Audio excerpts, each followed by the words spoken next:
Good afternoon. Thank you for joining us today. Please remember to mute all electronic devices. A majority of the voting members shall constitute a quorum for a meeting of the Montgomery County Board of Education.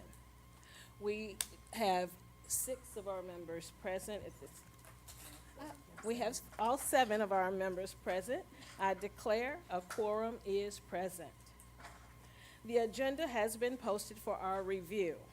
If there is no objection, we will at this time adopt the agenda by unanimous consent. The question before the board, is there any objection to adopting the agenda before you? Is there any objection? Hearing no objection, the agenda is adopted. There are several reports to be received this evening as updates. We will take those in the order that they are printed on the agenda. Remember that these are for information only. And the first item on tonight's agenda is from Volkert. Mr. Glenn Slater. Good afternoon. Thank you. Pull this out a little bit to where there. Good evening again, and tonight's our monthly update for the capital improvement program on the designs of the new buildings and renovations. Today we're talking about Floyd Middle School. It's a complete renovation plus a new gymnasium. The project architect is Charles Williams and Associates. The scope of the work is going to have a new entry to make the school inviting at that point, where this is the front door instead of where it is now. It's just kind of bland across the front. Have a secure entry vestibule at that point. New doors and windows throughout. A new mechanical, electrical, and plumbing systems throughout. A new fire sprinkler system, fire alarm system. We're going to add an elevator to where we can have accessibility to each of the floors. Going to reconfigure the admin suite to where it's more suitable for it. New interior doors and frames and door hardware, architectural finishes throughout, and the instructional space is going to be a little bit more reconfigured to closely mimic a newer school, to where we can keep the 6th grade and the 6th grade and the 7th grade and the 7th grade and 8th, where they're not having to go all through the school all day. We've got a connector, of course, from the school to the new addition gymnasium, and that location would be the elevator as well. The PE team rooms, offices for the PE coaches, a competition gymnasium for basketball and volleyball with seating for 500. Got athletic weight room with accessibility to the outside and the athletic field. Training room, football locker rooms, laundry, concessions area for the lobby, and additional parking there at the gymnasium. This is the layout of the school now. The area here in green is the existing main school building, and the blue color here is where the modular trailers are, portables. This is the new gymnasium is there in yellow, where the modular buildings were, and the green, of course, is the existing building. So a floor plan of the gymnasium with the main playing field there in the center, and the weight room up in the upper left-hand side there, with the other support areas. And this is a rendering of the school, of the gym, with the gym in the foreground and the back of the main campus in the background there. And you'll see that little eyebrow canopy coming off the entrance of the gym, and that'll be also kind of mimicked at the front entrance of the main school there. We've completed the design development, which is about 65 to 70% of the design. We're tentatively bidding this in early spring.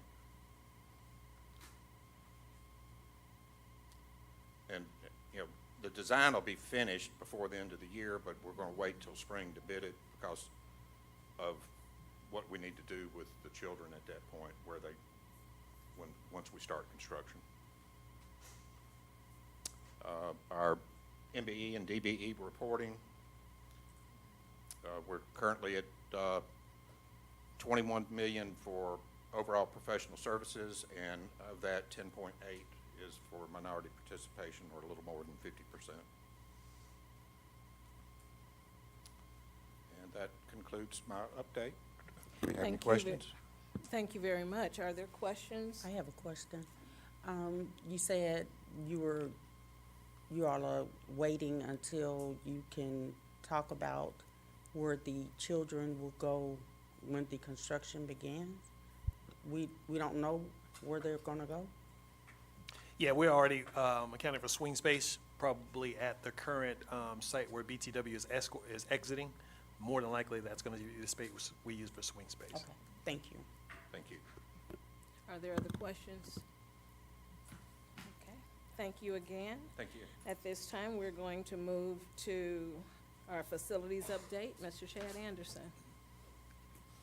Good evening, Dr. Brown, members of the board. If you look at your spreadsheet with me, we've just gone over the Volcker Capital Project update, the central office consolidation project.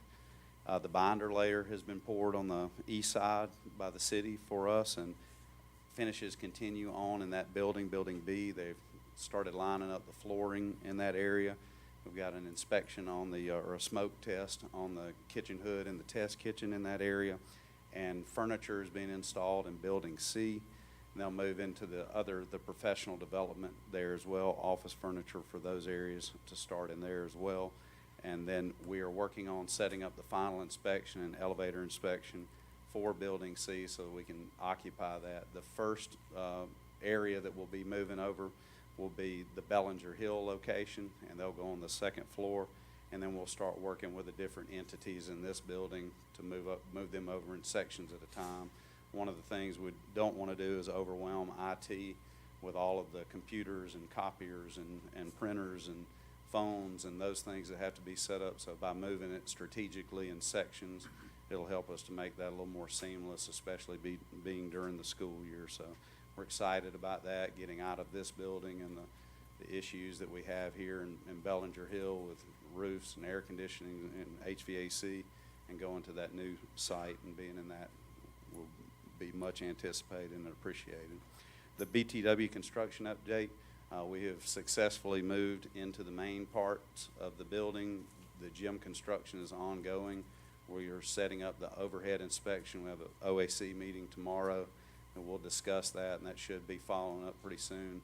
After the overhead inspection in the gymnasium, we should not lack too much further out from there getting a final inspection. There's not nearly as many finishes in a gymnasium as there is in a main building, so working on that part of it.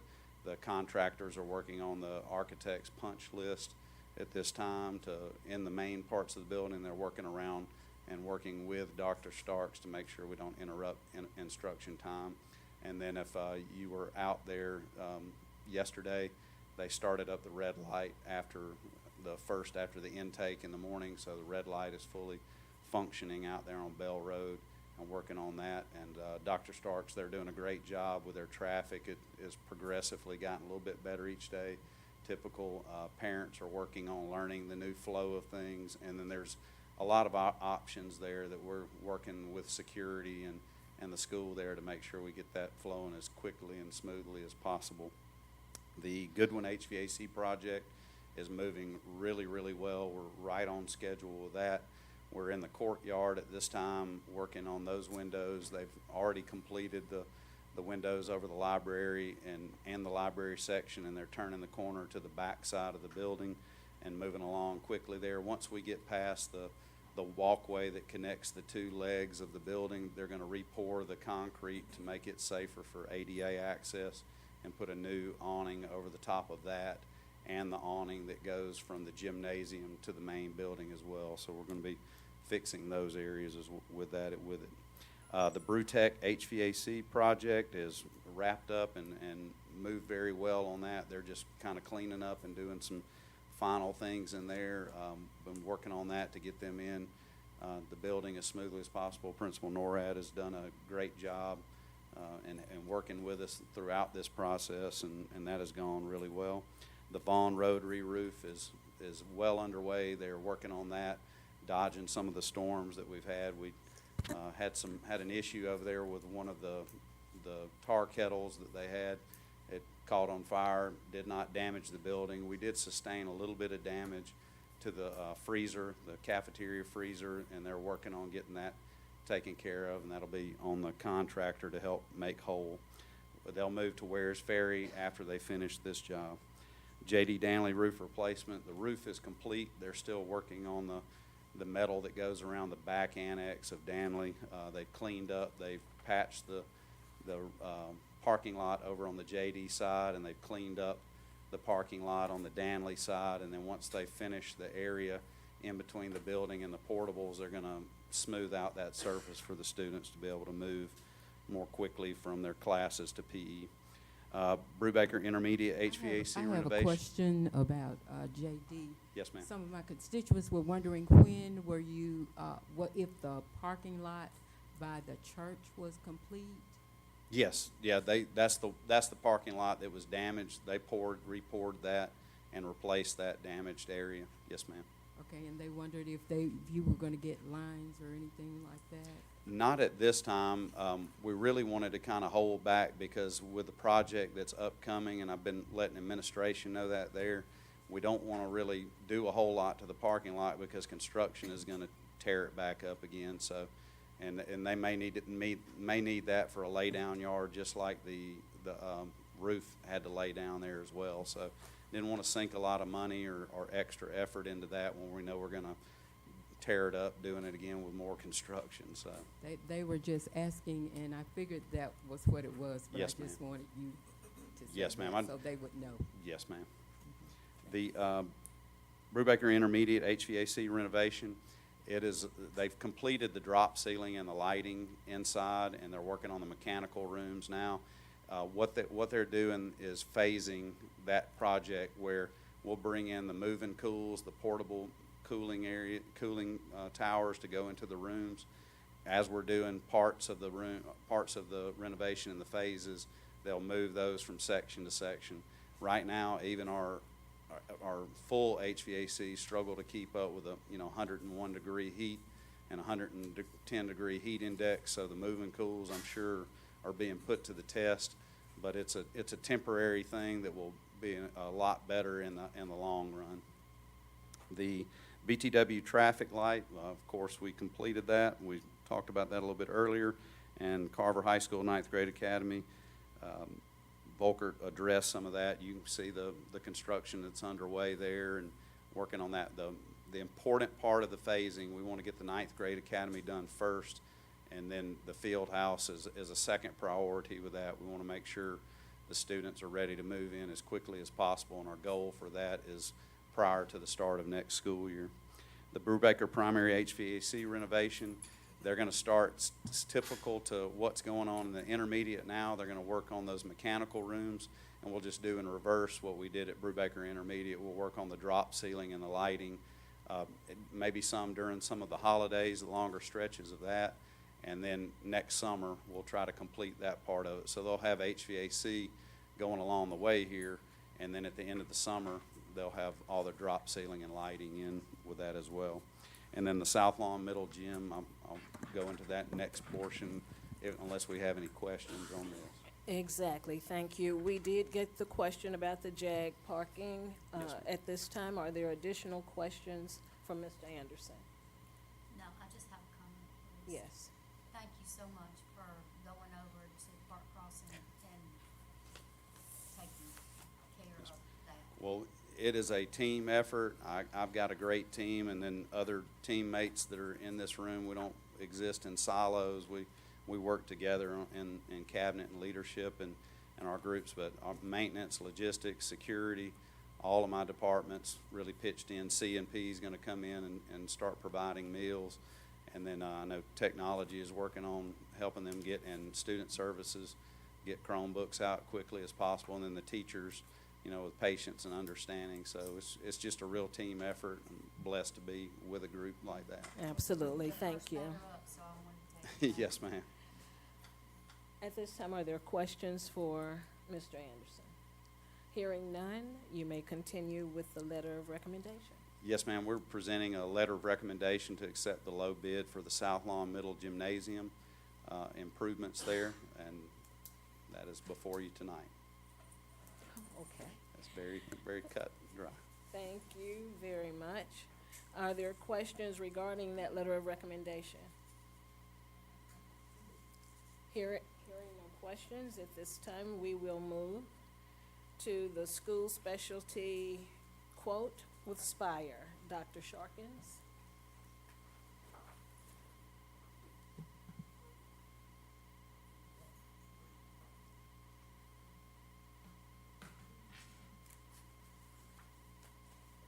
Good afternoon. Good afternoon, Dr. Brown, Madam President, and distinguished board members.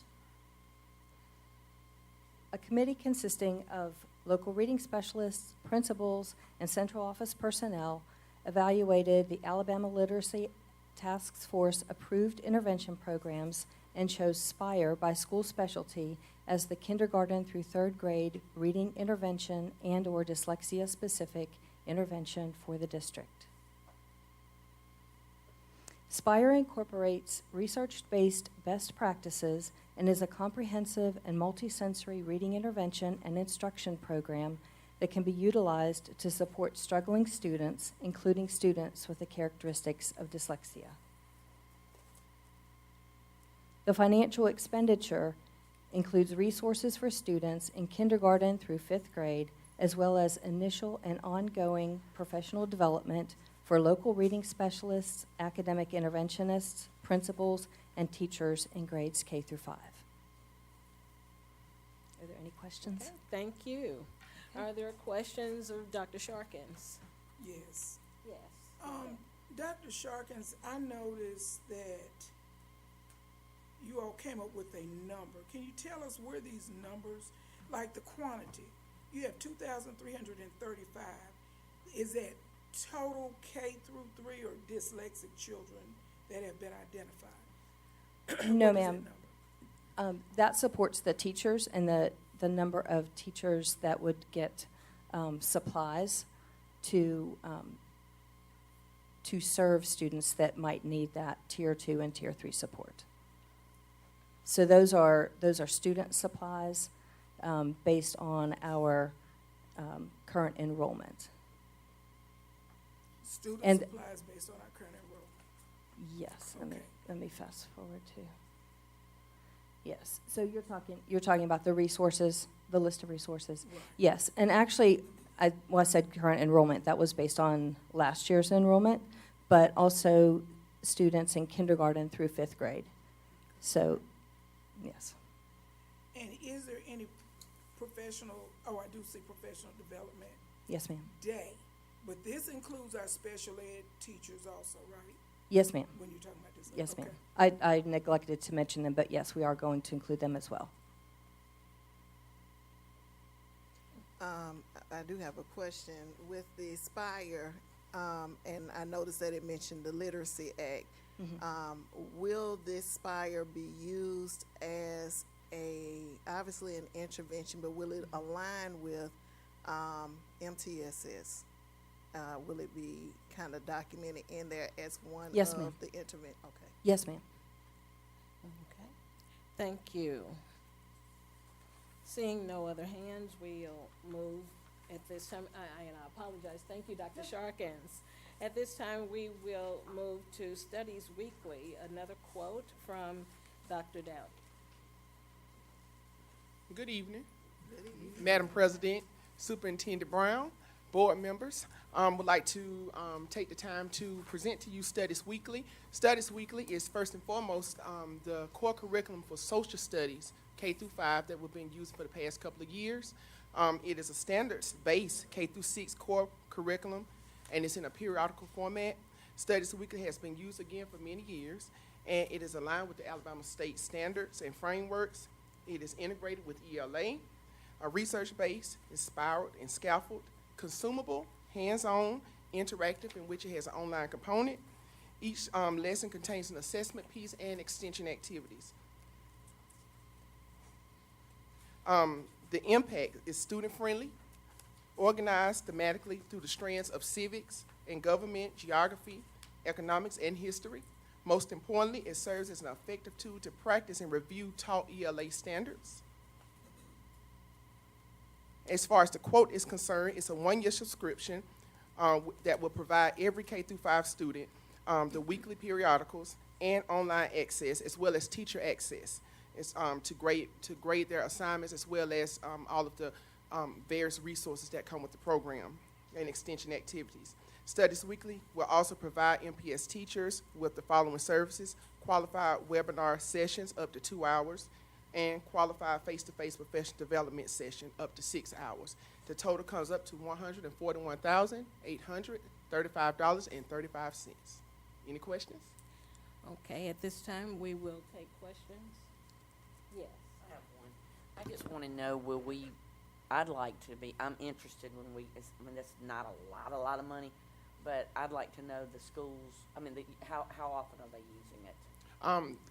The school should be, every elementary should be using it every day, K through 3, 30 minutes a day, and Okay. 4 and 5, 45 minutes a day. And we know that. Yes. Okay, good. No, Thank they know that. Do they know that in the Yes. schools? Okay. Yes.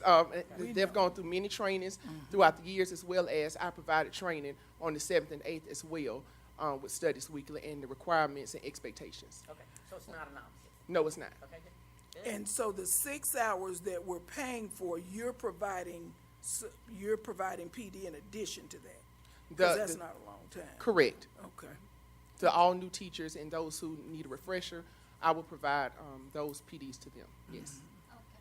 The only, This is a standards-based K-6 core curriculum, and you mentioned K-3 and 4 and 5, and you mentioned 7 and 8. Are you doing anything for 6th grade?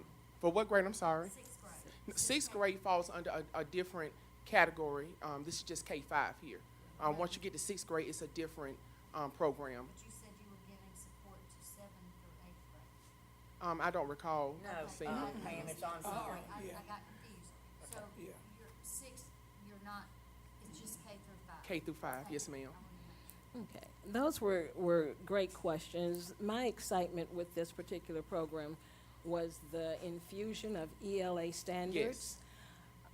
Are our teachers working, and this is just a passion of mine, with cross-curricular kinds of activities, or will just the subject area teacher be infusing ELA? Well, my goal this year, as I go into the schools, is to ensure that our teachers are incorporating into their ELA instruction daily, because there's no reason to teach it in isolation every day. You know, you can teach, the content and the standard, but you can use Studies Weekly to go back and review all the skills and standards that you've previously taught.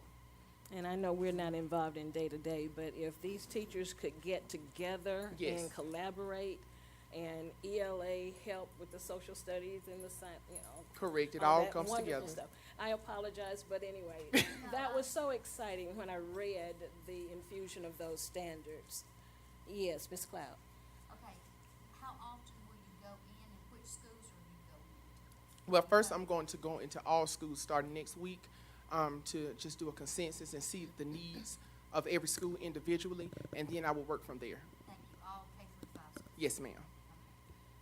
Thank you. Seeing no additional hands, we thank you Thank you. very much. And at this time,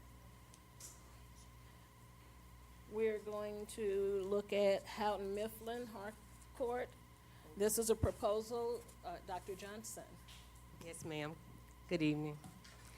So in 2021, the state of Alabama moved away from the Common Core standards and adopted an entirely new set of standards.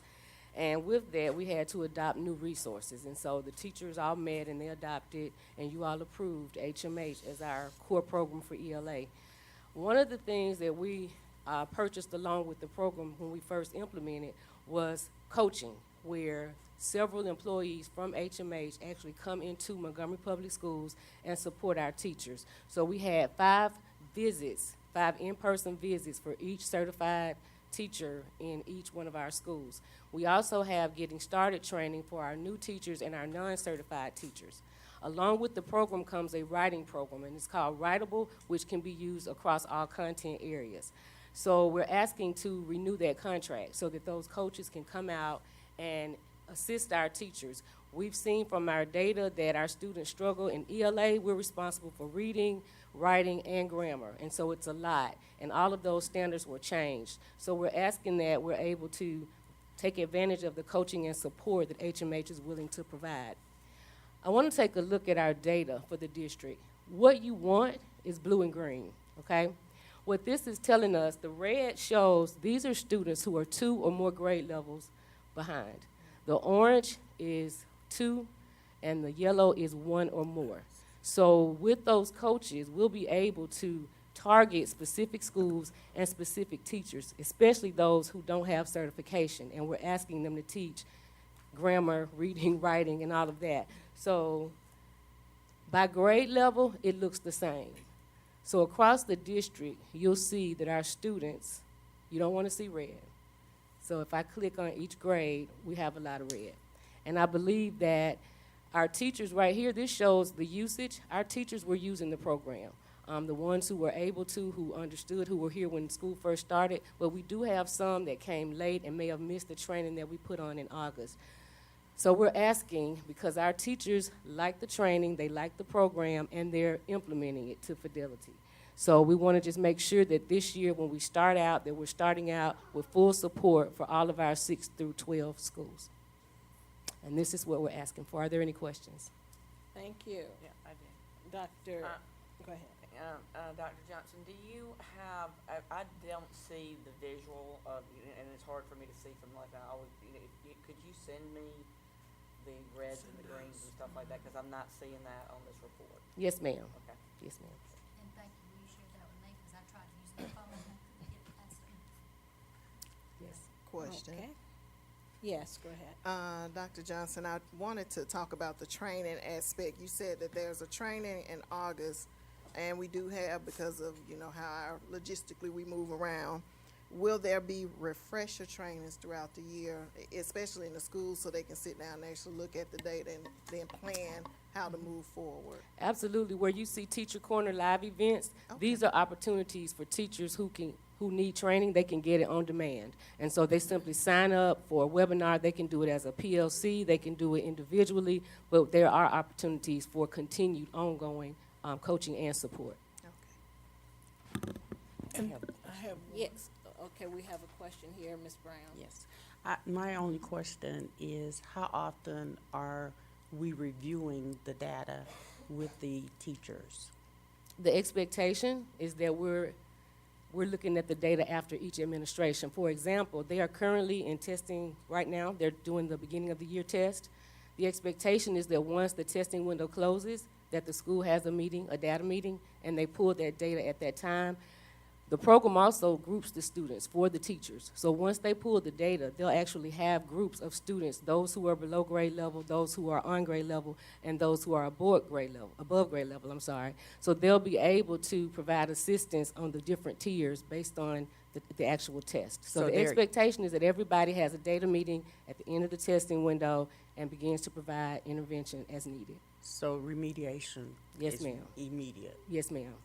I would love to hear a report when you're got it going, just to kind of a turn and talk and see how we're doing. Yes, ma'am. Excited about it. Yes, ma'am. And many of these, I apologize, many of these are site-based data meetings, aren't they? Yes, ma'am. That's what I thought. And we do have district data meetings also. Once a month, members from each school come to the central office with our team, and we discuss their individual school data. They give us a report on what they see, and we talk about next steps.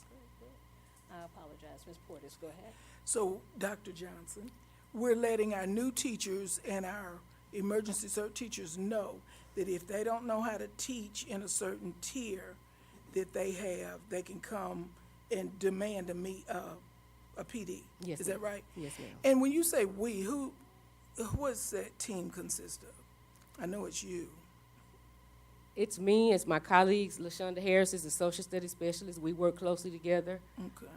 Yes. And we meet with the academic interventionists. That's a whole nother team, as well as our leadership team, which consists of the executive directors and everybody else. Okay. But everybody, even the other side, even the behavior side, we all meet monthly to discuss students, academic and otherwise.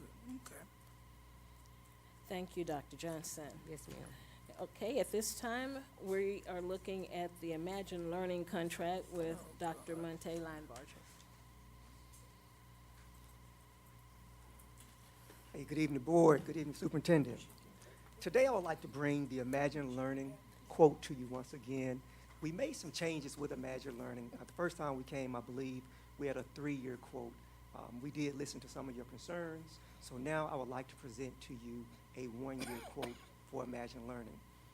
For those of you all who do not know what Imagine Learning is, it's a resource, it's an online platform that we use to make sure that we give our boys and girls an additional opportunity. For example, if they're missing a class, a core class, Algebra 1, for example, they would be able to use the platform Imagine Learning to take care of that class. Now, when we think about the classes, we have to have some procedures in place. So personally, today I spent a little time with Birmingham on the phone, Huntsville on the phone, and actually a district in California, LAUSD, and Bibb County as well. And so what I've decided is the resource is great. So we have to have a plan in place. I call it the Imagine Learning Success Plan. So each school will have a success plan where Imagine Learning will take part, my team will take part, and all other people who are involved that impact the school will play a role. We all will sit down at the school. Number one, we have to figure out how many students are participating in Imagine Learning from each school. So if Floyd has 10 students, our team will have to get together with Floyd, the leadership, the principal, to make sure that we have a plan in place. What does the plan look like? How many students will be served?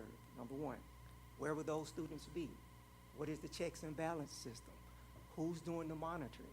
Those types of things. So our team will get with those individuals, create an Imagine Learning Success Plan for each one of those schools. So that's how we will have a checks and balance system in place to make sure that students are not just taking courses and just receiving credit. Now, I'm a little bit more familiar with Imagine Learning. Another thing that we have to do, and I was talking to Imagine Learning today, is to make sure that each student has a schedule. For example, they may have like 3 assignments per day. They will not be able to go over those 3 assignments per day. All it is a click of a button. So if we have a pacing button, that means that they can only do a certain amount of a certain amount of assignments per day. So that way, students do not just get to do 20 or 30 assignments in just 1 week. All it is just pushing a button. So you push the button, students are limited on the amount of assignments that they have. The Imagine Learning teachers will grade those assignments, and we as a district, and we as leadership in the building, we have to monitor that plan. So we have to make sure we're monitoring that plan on the school level. That's where it's going to start. I look at it like any other resource we have. The leadership at the building have to monitor the resource. That's the key to any resource, whether it's Imagine Learning or whether it's open court or whatever it may be. There has to be a plan on the local school level to monitor all those resources. So when, like, for example, when I go into the building, my team go into the building, we have what you call learning walks. We go in there, see the learning walks, make sure the open court is taking place, making sure the core curriculum is taking place, make sure engagement is taking place. So it starts with the leadership in the building, and our team, when we go do our learning walks, we are making sure that Imagine Learning is implemented like it should be implemented. So all it is this teamwork. We're working together. The school level is taking care of their part. The district is supporting their part. So my solution to Imagine Learning, number one, it's a great resource. It's a great resource so our boys and girls can participate in those courses. It's a great resource for credit recovery, but it's also just a great resource in general for the teacher shortage that we have. I know some people have concerns about teacher shortages. So again, inside the success plan, that's where the principal, the district, we'll work together to create a plan to see where do we put those students? Who's supervising those students? Do we have an aide? Do we have a substitute? Do the student get to sit in the library for a few minutes while they're taking their classes? all of that's going to depend on our plan when we work with the school level. So I hope that you consider this one-year contract. It's a very needed resource. This is the same product that most of the large districts are using. Do anybody have any questions? It seems that you've tried to address the concerns of this body. Ladies, are there questions? Yes, Ms. Cloud. Okay. I like what you said, thank you, because we have to inspect what we inspect. Correct. Now, if this is gonna be used to catch up, you know, for those that need those extra, that extra help, does it go back to the teacher that child has to do a final, like, testing to see if the learning actually happened? Well, typically with Imagine Learning, the student they take a course, right? That means the teacher, the home teacher is separate than the Imagine Learning instructor. So typically, all of the content, all of the instruction, all of the assessments, it takes place within the Imagine Learning platform. But on the flip side, we still have programs like iReady. We have formative assessments, and all of our curriculum is aligned. So students will still get an opportunity to be assessed. Okay, when will these classes, is there a certain time, because these have been on 24/7, and I think there should be a time that it's regulated, that, you know, they can use it for their homework or use it for whatever they need at a certain time, but not just constant. I mean, is there a certain gauge on how many out, when will it be open, like what time during the day will this be open for them to use? 24 hours? Because if I'm a senior and I've gone to work all day, who's to say I can't do my homework at 1? We do it in college all the time. I don't think we should limit them. I think if they're going to work, let them work. I mean, if you have put the parameters in place, I can only do this because this is what you all assign. What difference does it make if I do it at 4 p.m. or a.m.? It's still getting done, and that's all I can do, right? Okay, and then you have 2 professional development full-time, 1 IS professional development, and 1 regular professional development, 2 people. Will you have a schedule for them when they go into the schools? Yes, we'll have a schedule for them. I made a call today, actually, just to familiarize myself more with their role, and we had a good conversation. Actually, I'm going to call them in within the next 2 weeks. We're going to sit, when we start developing our success plans for each individual school, at that time, we'll work on a schedule together. Again, it's only a limited amount of time where they will provide professional development and support, so we have to be strategic in how we use them. So I want to make sure we use them for like the most important areas of concern. Thank you. Additional questions, ladies? Just one more comment. Because you know we're concerned, when can we expect, because I know there's a lot of meeting to go into place and school just started, when can we expect our first follow-up to know that because you said some good things. I just need to know when you're coming back to tell us that it really happened. Personally, I would like to get started first. Okay. First of all, I'd like for you all to approve the quote first. There you go. That part. Once we do that, our team will get an opportunity to reach out to Imagine Learning, get a chance to reach out to the principals, and just have a conversation. And so once we get a chance to have that conversation to develop their success plans, and then we implement, we get started. So I would like probably mid-October, so we can kind of just get just a real feel for where we are and what we're doing. Okay.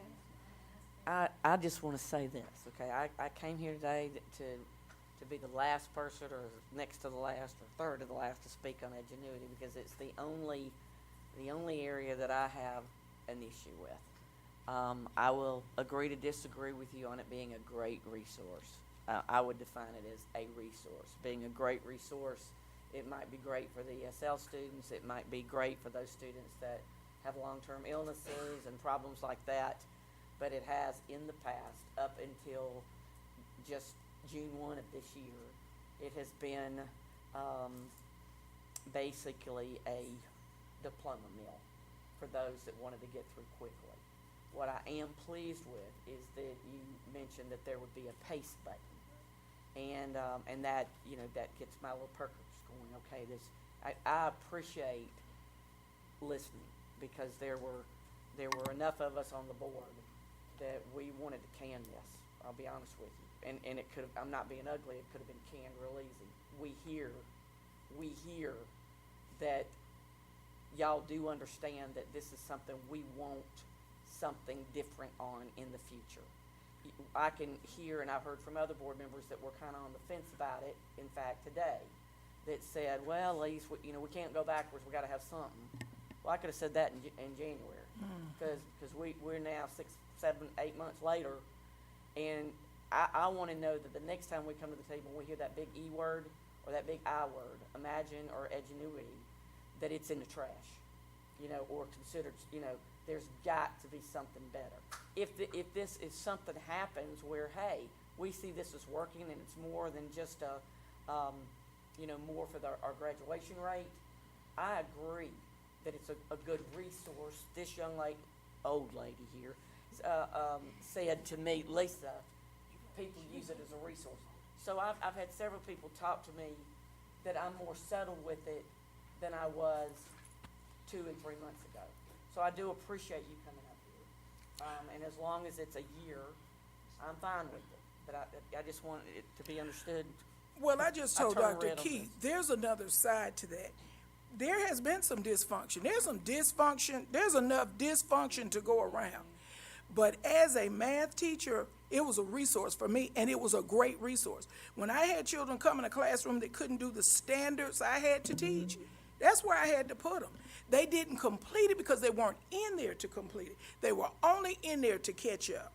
And so when it's used, I think it's a good resource. I personally do, if it's used right.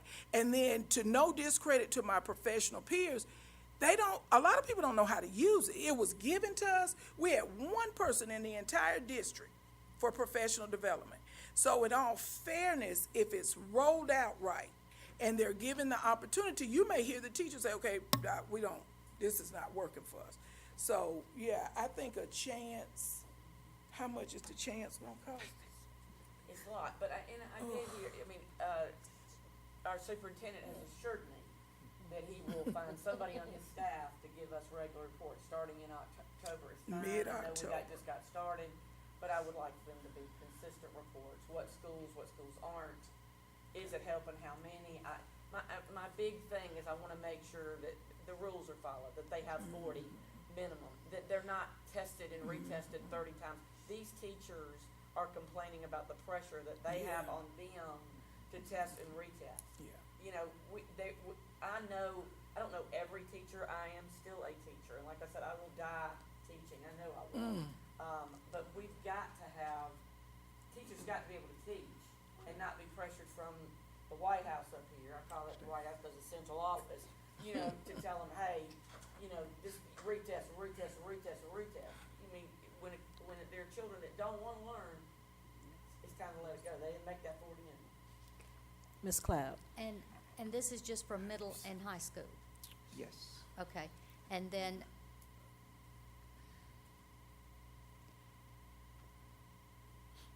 okay, Okay. okay.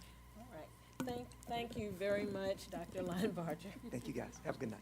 Just for the record, they're not asking the White House to I test. meant the big house. Like the White House in, D.C. I apologize if I offended anybody. Y'all know me. Okay. At this time, we'd like to hear from Dr. Angie Pelton Marzano. Good evening, Dr. Brown, board members. During the June work session, I provided you guys an overview of the Teacher Residency Academy. Today, I want to share specific professional learning training sessions and resources that will be provided by the Marzano Resource Group. The Teacher Residency Academy participants will be split into 2 cohorts.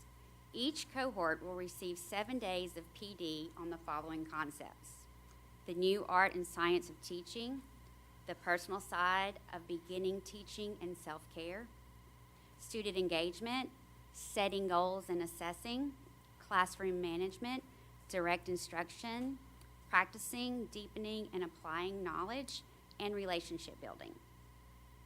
I believe that you guys all received the proposal from the Marzano Group.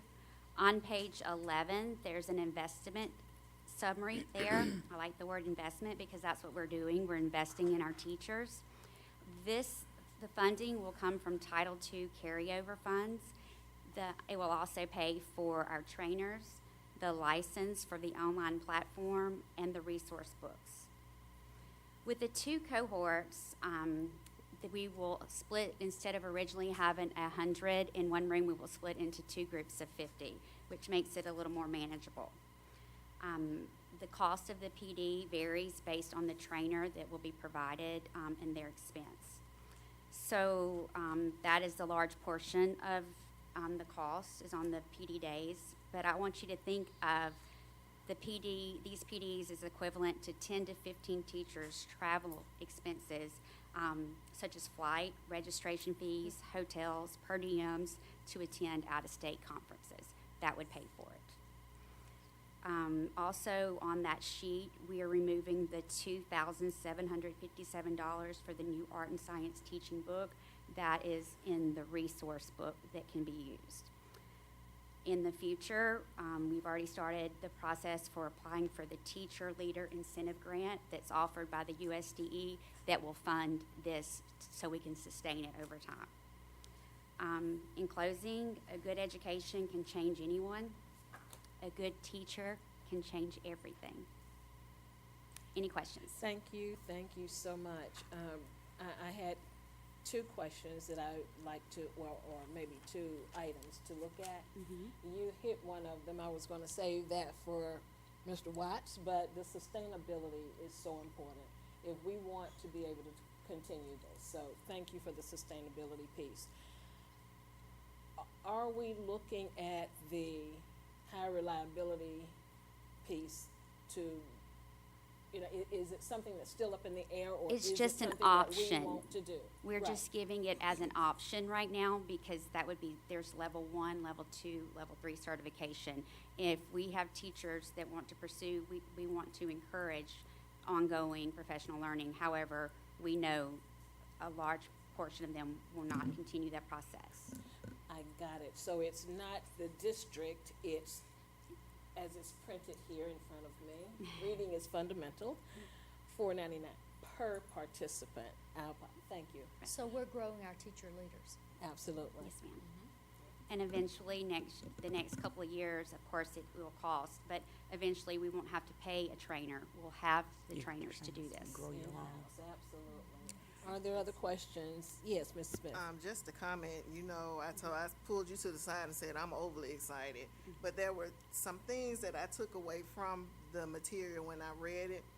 It's not only, the science and the art of teaching is, and it is, it's just that it's a science. But what I took from it also is that it takes the guesswork out of effective instruction. Yes. And it gives structure. And I was like, that's the two most important things when you're in the classroom teaching. You want to take out the guesswork, and you want structure. And then that gives you these nice, well-behaved classrooms and that engagement. So when you all are doing your walkthroughs, you see phenomenal teaching, you see the fruit of your labor. And then the children are just benefiting all over the place. But we're real excited about it. I have a Absolutely. question, Thank you, yes. just one. Now, the professional development piece comes from this company. Yes, ma'am. You're familiar enough with them to be satisfied? Yes, Because ma'am. some companies have horrible people. I will be a participant in There you go. every professional development Okay. provided by them. Okay. Ms. Portis, Marzano is a well-established, I don't strong, believe you. proven, Over 50 years. yeah. That's longevity. Oh, thank you again, Dr. Pelton. All right, thank you. Walker Enterprises LLC, Ms. Davita Hill Johnson. Good evening Good evening. to Dr. Brown, Madam President, and our board members. I'm coming asking for approval for our continuation with our partnership with higher ed. Our purpose as a district is to create 4 pathways for our student success. 1 being college, workforce, military, and entrepreneurship. With this partnership, students will have the following opportunities: the ability to visit 2- and 4-year colleges and universities, exposure to the workforce, and the capability to be hired upon graduation with the identified partners, the will and skill to track and monitor their own course credits. Schools can also cross-reference accuracy of transcripts and credits. The district can remain in compliance with the eligibility rules of the Alabama High School Athletic Association, and also exposure and enlistment opportunities to all of the military branches of government. And let me move up a little bit so I can see. In 2021-2022, High Ed worked with all of the traditional high schools.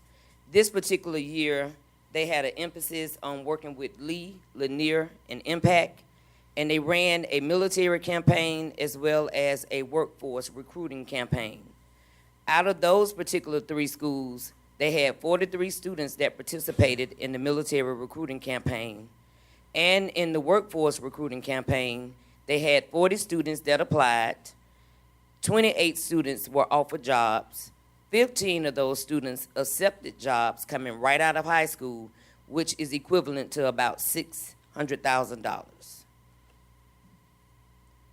In this academic school year for 2022-2023, they also work with all of the traditional schools, and during the military recruiting campaign, they had, out of the 5 schools, 147 students that participated. In the workforce recruiting campaign, they had 84 students that applied for jobs. Out of those 84, 58 were offered jobs, and 31 of them accepted jobs. This particular year, the partnership with High Ed has been strengthened. You have Buffalo Rock, Life South, Lear Corporation, Steers Corporation, Baptist Health, Coke United, Montgomery Fire and Rescue. With this particular data, Park Crossing had the highest login rate. Approximately 70% of students chose the college track. However, out of those, that 70%, half of those students had a GPA less than 2.3. So this is a targeted group that we have to also look at exposing our students to understanding their needs assessment, understanding what they can do as far as going into a pathway, whether that's college, whether that's a workforce. This particular year, we went back and revised the contract because we wanted to make it available for middle school students. This is in alignment with Dr. Brown's vision with a portrait of a graduate. So if we start early exposure in middle school and exposing our students with them understanding all of the career explorations that they can be engaged in. Also, another key component of this is early exposure to understanding what a GPA means. So when we expose them early and they are in the platform, by the time they get to be a 9th grader, they already understand the expectations of what that career path would be, whether it's college, whether it's workforce, whether it's military, whether it's entrepreneurship. And there were many success stories, but this is one of a former student of the district.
skill moving up, you know, staying with the, you know, job and stuff like that. And then, you know, just trying to better myself, you know, with my career. And this is a great job, and I appreciate everyone who reached out, who's graduating with both of the rock and transition with high ed. Today we're after targets and nutrients, and here's why the employees that we brought in from high ed. And we love working with them in the past few years. It's a great way for us to help high school students transition to the workforce after they're done. So it's been great. We love working with them. You're the next.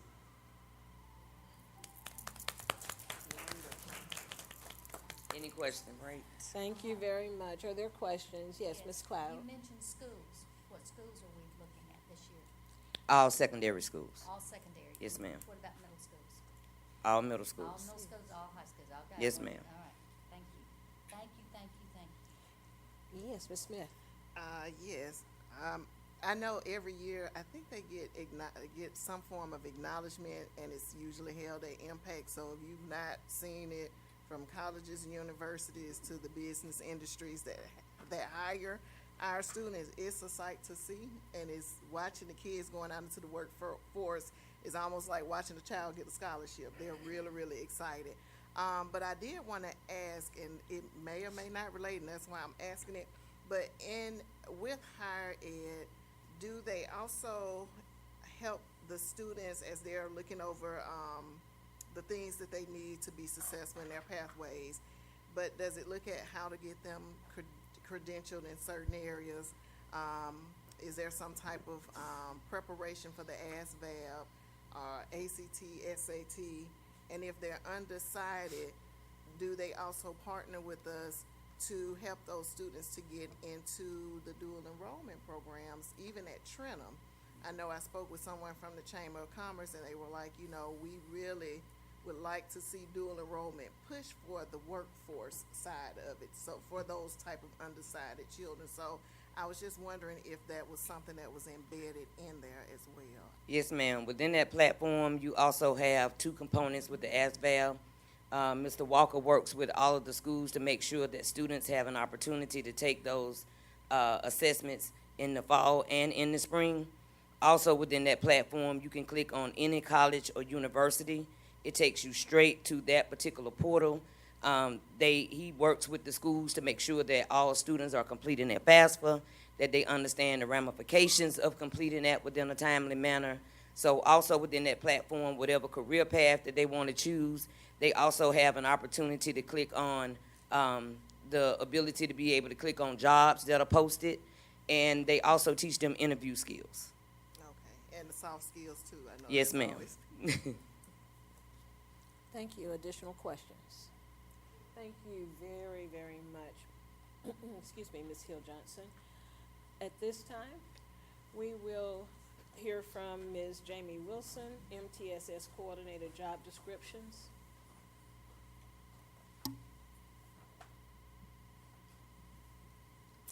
Good evening, Madam President, Dr. Brown, members of the board. Up for approval, I have the request for MTSS coordinator. We have two positions. One would be designated specifically for secondary, and the other would be with our elementary schools. The position, one position will be paid through our Stronger Connections grant.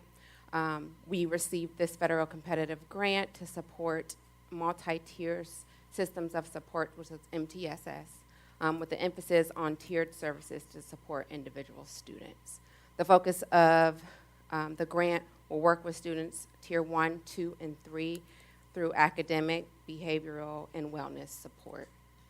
The position is going to be supportive of all schools, helping planning, organizing, developing the district-wide implementation plan, but also going to be specific in working with family and student engagement, attendance and intervention, monitoring academic support, and behavior support. This is a large responsibility. We understand that, and so we also have a district team. So we do have a opportunity to work with the Alabama State Department of Education with a cohort for MTSS. This position will be working in conjunction with the district team to ensure that we have implemented MTSS with fidelity. The one position will be paid through the Stronger Connections grant. There is a need for, as you can see through our data, there is definitely a need for 2 positions so that we have a focus on elementary as well. And so that position, after working with Mr. Watts, we will be paying through Title IV. Are there questions? Who's the team, what department from the ALSDE are you working with? They have a new, I think a new initiative with MTSS, so it is a team specific for MTSS. Okay, thank you. Mhm. I wanted to make sure that was. Additional questions? I have one. So we don't have, my concern, I don't know if we don't have anybody that does this kind of thing now, is what you're saying. We do. So- We actually have a person who is pretty stretched, Dr. Johnson, and as you're aware, she's also working with secondary ELA. She is the education specialist for ELA. The position, she has done a great job with making sure that we have facilitators meeting, but to ensure that we are in buildings, that we are working with our staff, that we are providing professional development, that our leaders and staff understand exactly what Tier 2 is, what Tier 3 is, what that means. We need somebody who is designated to support that effort. And that was my question earlier when I asked her who was her team, because I knew it was her, but I needed to know who else, so I would know she needed help. So the schools need help. Because if she wants to be her own team for cheaper, we won't take that. Okay, that answers my question. It makes me feel better. So we're leaving Johnson in place, and we're picking up she's gonna be secondary, and we're picking up elementary, or we're gonna do 2 different ones besides one? We are going to, if you can approve the position, we are going to go through the process to bring back to you who would be in charge of that. But 2 2? positions. Okay, I got you. Okay, Yep. thank you. I just wanted to make sure I was. And one of the things that I was questioning earlier, and Mr. Watts will probably address later, you mentioned the grant, you mentioned Title IV, and I see in the documents here, when we look at our ESSER funding, these things, are not permanent, so we will eventually look at some kind of sustainability, and hopefully someone will address that. Correct. The grant goes through 2026. The idea is that we have created a systematic approach with MTSS so that it can be self-sustaining. We have some facilitators in each building right now. So we're on the verge of getting there. It is a lot of work, so the coordinator will definitely be responsible in making sure that we have created a system that is sustaining. Absolutely. Well, so Thank you. This comes from federal programs then, that this will be. It is a federal funded grant, through yes. programs. Okay, as always, I'd like to hear back about it, not just, let us know what's going on, please. And just one comment, Dr. Coleman. I like, Ms. Wilson, the fact that it's self-sustaining and we're building the capacity in-house. So Right. that's really a benefit and a plus. Absolutely. I have one more thing. It says basic needs. Are we talking about basic needs support for families? Right, so when we work with MTSS, families should be involved in that process. So ensuring that we also have included their engagement in our levels of intervention. So basic needs would be, are you understanding where your child is performing? Do you understand the interventions that are happening? Are you able to come and work with us? Do you need support at home? So it's not just, and I want to keep saying that the coordinator is coordinating all of this. We have people in place who are doing this, but we want to make sure that we've identified this specifically for MTSS. Okay, at the bottom of this, the actual job announcement, I guess that's what this is. It's not, it says lead English as a second language ESL teacher 2, down at the very bottom. Is that what that is? Lead English as a second language. Okay, it's right The here. very bottom of the Very page. bottom, second page, under What I think is a cut and paste to get the correct formatting, and we didn't take off the bottom Oh, of that's that okay. As long citation. as okay, that clears it up. Thank you. I'll just line that out. Thank you so much. I want to say something. Yes. The only thing what I'm hearing is that Dr. Johnson has got her job, and then this too. And my concern with that is I know we dropped something tonight that we weren't going to talk about, which was another job description, and I'm not talking about it, but I noticed on that job description, much of that job description was a repeat of somebody else's job, of our CAO job. And, if we're starting to duplicate jobs, to make jobs, I have a huge problem with that. I was all excited about the new position that we're not talking about. I don't know why we're not. I hope it's going to come up. But when I looked at the job description, I just have a problem if Dr. Johnson was doing this. Now we're going to hire 2 more up to 101, 6-digit numbers. I'm not so sure that we need 2 for that position.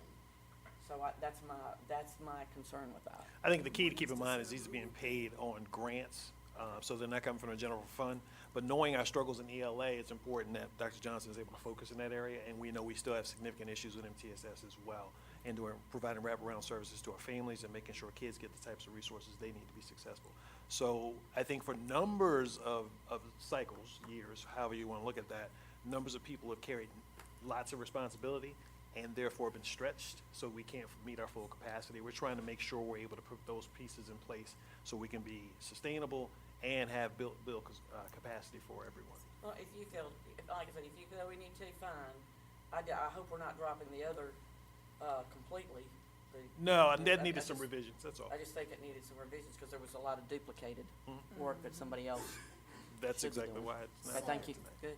All right. So these 2 jobs will fall under Dr. Linebarger. Correct. Okay, not Ms. Johnson. No. Dr. Johnson. No. I'm sorry, Dr. Johnson, but they'll be under. Okay. Dr. Linebarger. Okay, I'm getting. Okay. Thank you very much, Ms. Wilson. Thank you. Mr. Watts, our June 2023 financial statement, and after we take those questions, he will be working with us on the ad valorem tax resolution. First, the financial statement. Yes, ma'am. Thank you, Madam President, members of the board. Dr. Brown, you should have before you the financial statement for the month of June, which represents the end of the 3rd quarter of fiscal year 2023. So, of course, right now we are in the month of August, so we're already in the 4th quarter now. But we're reporting as of June 30th, 2023. This financial statement contains explanation of financial data. That's where I present a general discussion of our financial standing. A snapshot analysis, which is a brief overview of the financial position of the school district as of June 30th, 2023. A general fund balance recap. Of course, this is a new report that we put in to kind of provide a breakdown of our general fund. I'll speak on that in just a second. Monthly budget percentage, again, June represents the 9th month of the fiscal year, which is 75% of fiscal year 2023. So again, right now we're in the 4th quarter now, but we're reporting on the end of the 3rd quarter. The monthly and annual comparative statement of revenues and expenditures,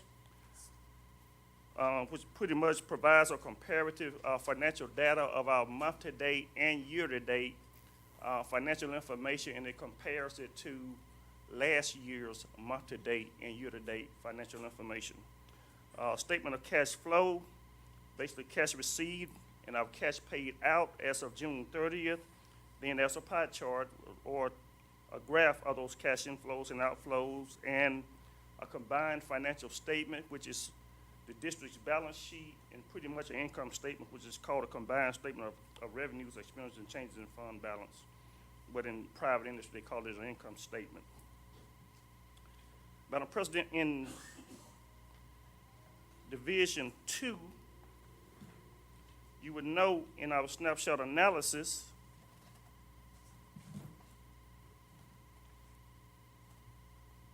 that we have total actual revenues of over $198 million, total expenditures of about $194 million. We have an ending fund balance of about $88.5 million. Our total expenditures is about 79.71% of the amount that was budgeted.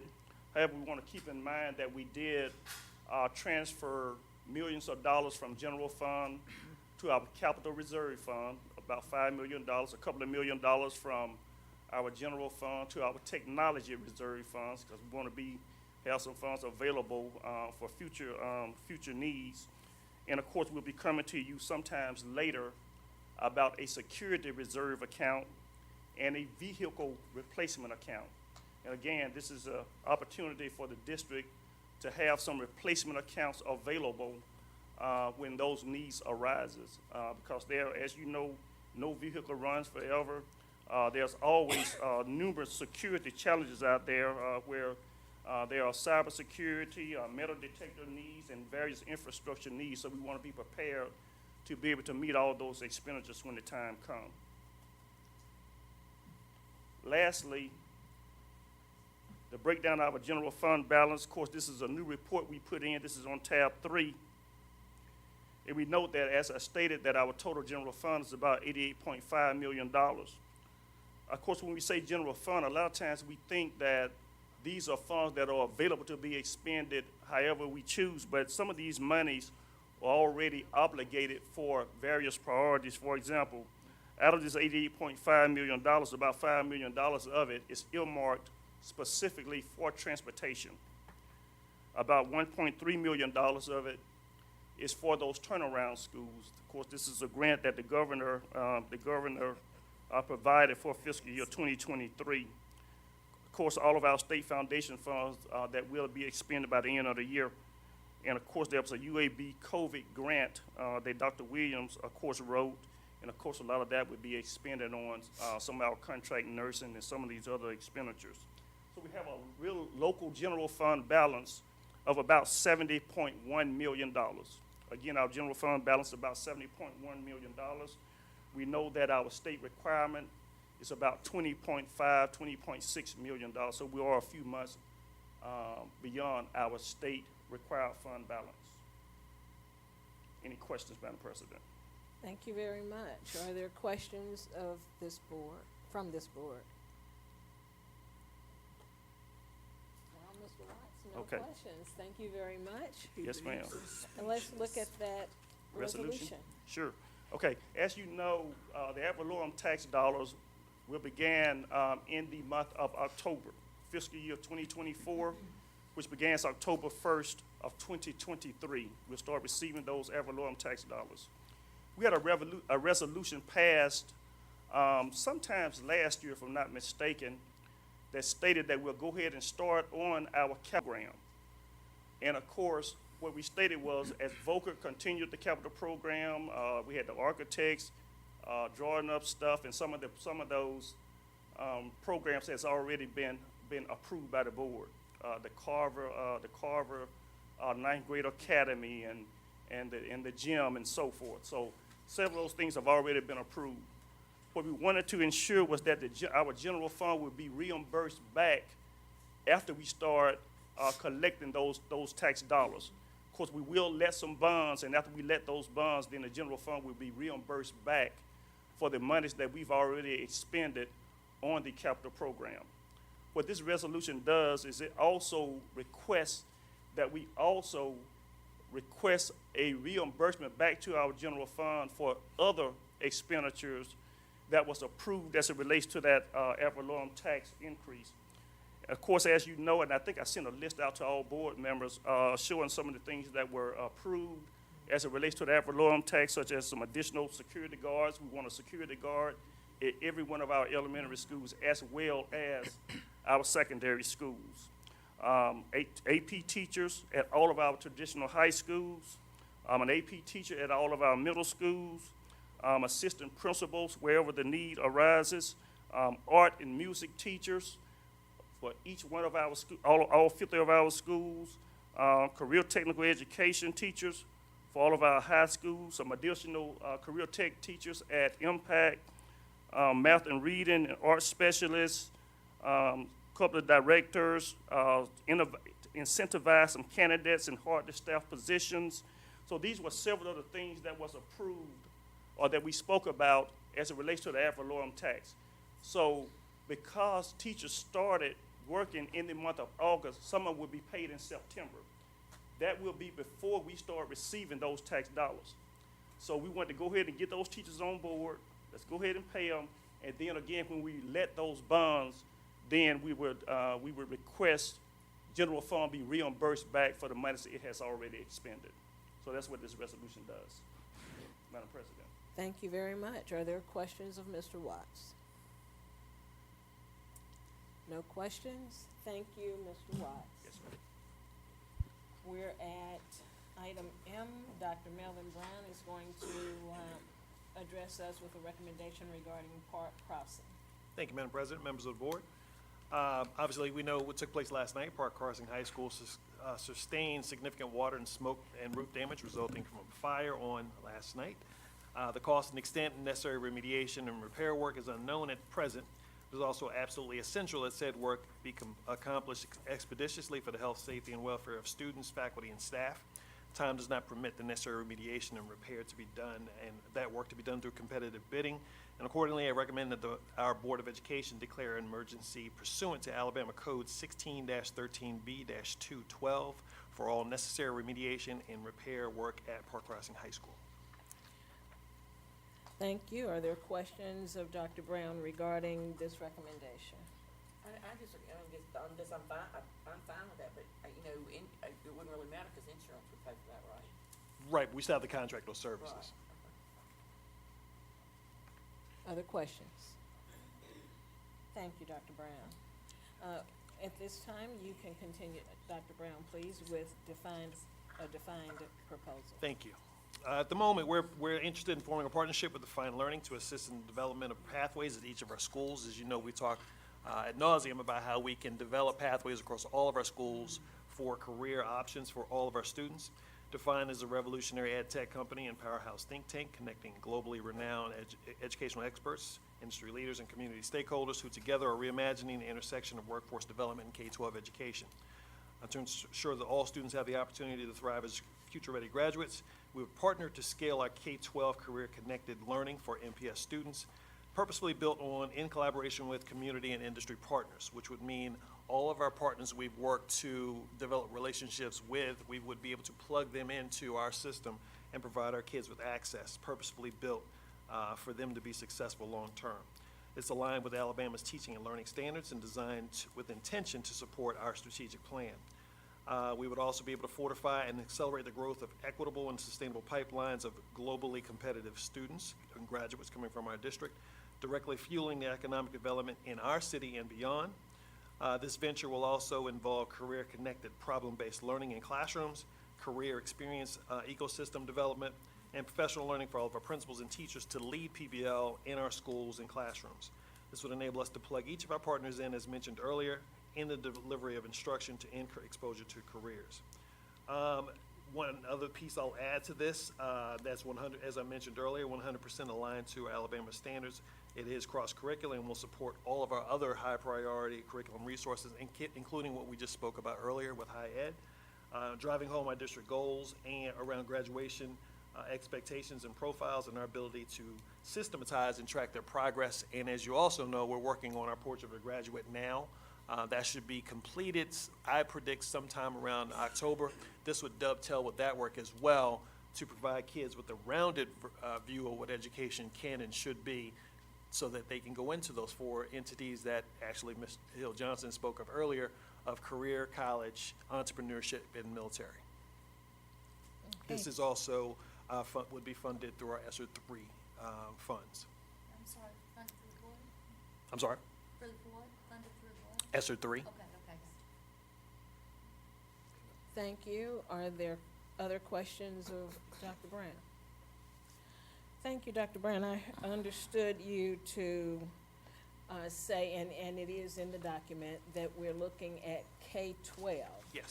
So we are actually going to look at maybe even some apprenticeships and learning opportunities for our students in elementary and middle school. Yeah, we want to really be able to give our kids, as young as possible, an opportunity to see how their learning applies in the real world. I'll just give an example of what I've seen in other districts.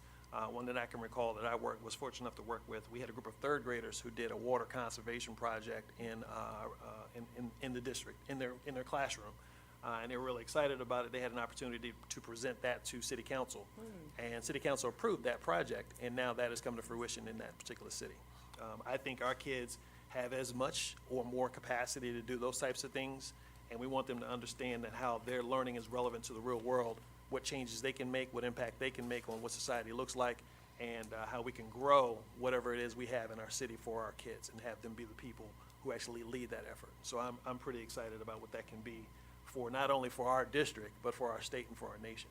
Thank you, thank Would you. this include shadowing? Yes, there'll be some of those elements involved as well. And our different business partners and entities can actually create and help and work with us to create however they might want that to look. We also anticipate this leading to employment opportunities straight out of high school or perhaps 4 years after high school once college is finished. Because somewhere along the line, most fifth graders always want to be a veterinarian. Right. But once they see it, they go, "No, I'm not." Exactly. So, and that way they can shadow and not have this dream that they're not sure what it's all about. Exactly. I've always believed that it's important that kids get an idea of what they like, but I think it's even more important that they get an idea of what they don't like.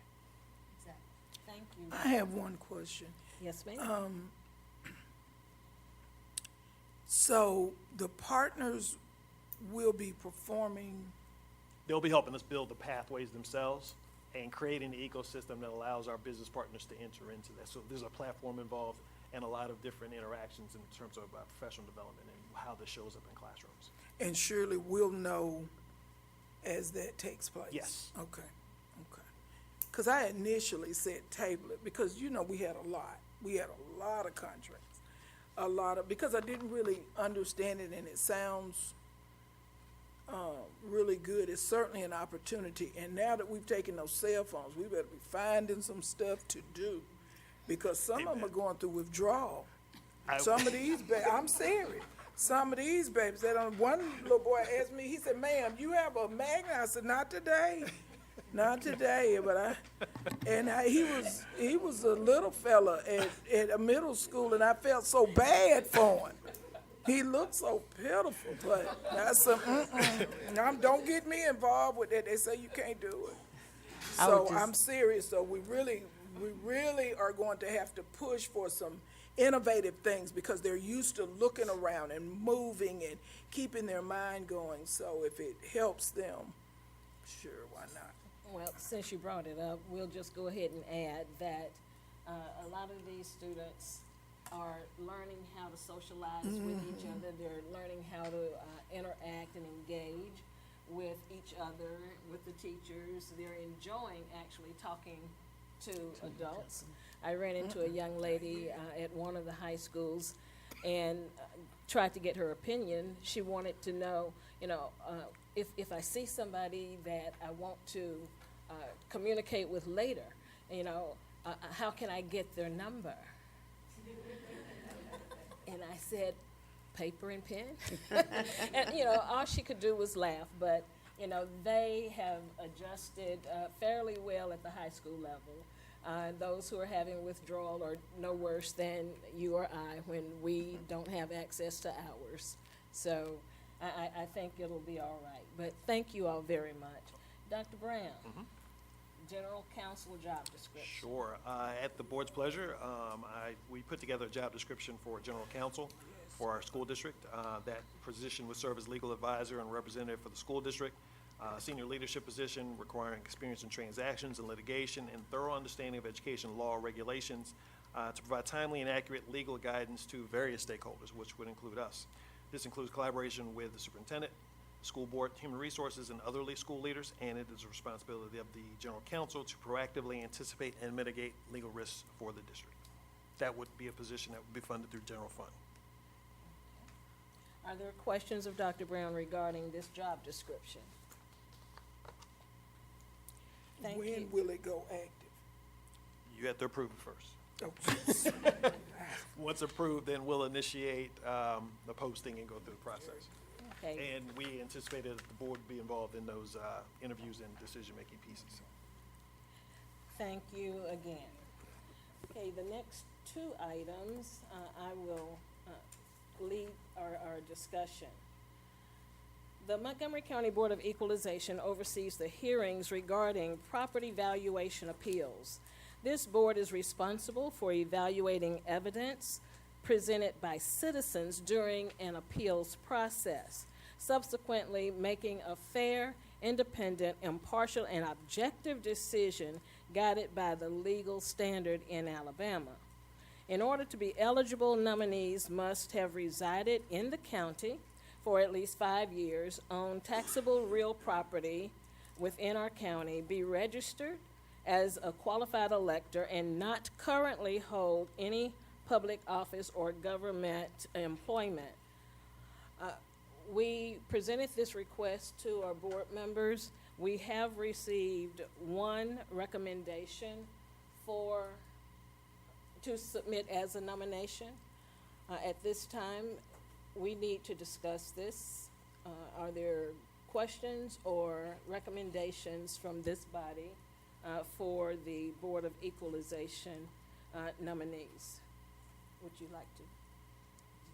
Okay. The one name that we have received is Dr. Deborah C. Thomas. Dr. Thomas was a staff member here with our central office.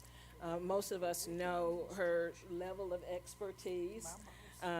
Very, very well-informed, well-rounded young lady, and the recommendation said that she would serve us well. Again, are there other names you'd like to consider going on that form as a recommendation as our nomination?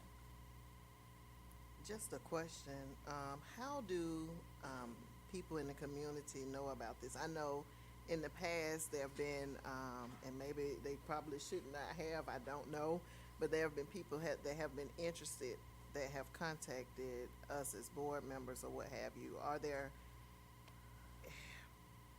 How would they know about it, and how would they need to contact us if they were interested in it?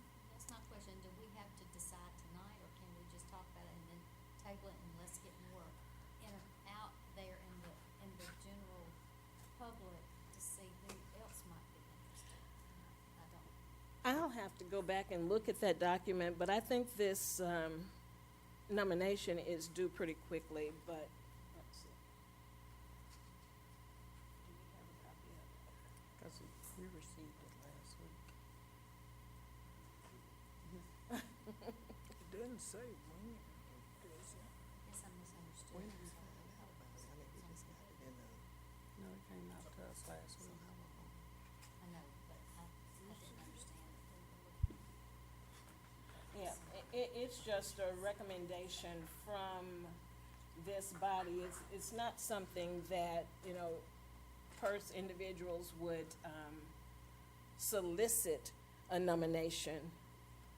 If we know of people that we would like to see serve, we would make those recommendations. As a matter of fact, it would be incumbent upon us, if we wanted to make a recommendation, to reach out and ask a person if he or she is interested and if they meet those qualifications. The term would begin in October of 2023. Yeah, I was gonna ask how soon does the turnaround have to be? I know you said we have to do The it term quick. would begin, but then, Right, but they'd have to go through the process prior to Right. that. We Okay. make a nomination to a body, and that body would Right. decide who will be on the board. Okay. Is there any way we can just pause it and let, now that we have an understanding of it, kind of give us a moment? Do we have that kind of time? I don't think you do, but in full disclosure, we just received it on Friday ourselves. That's why that was my other question, when did we get it? Because I mean, there may be some people that I would like to ask that are very qualified to do this.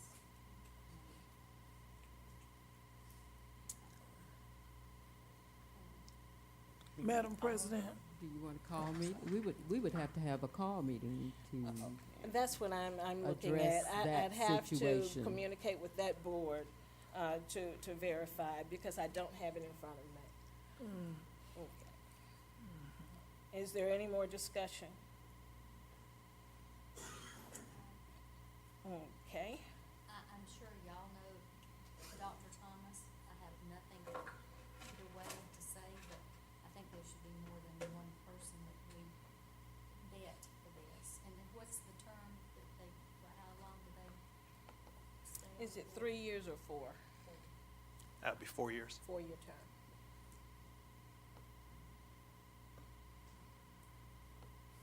Okay. Thank you.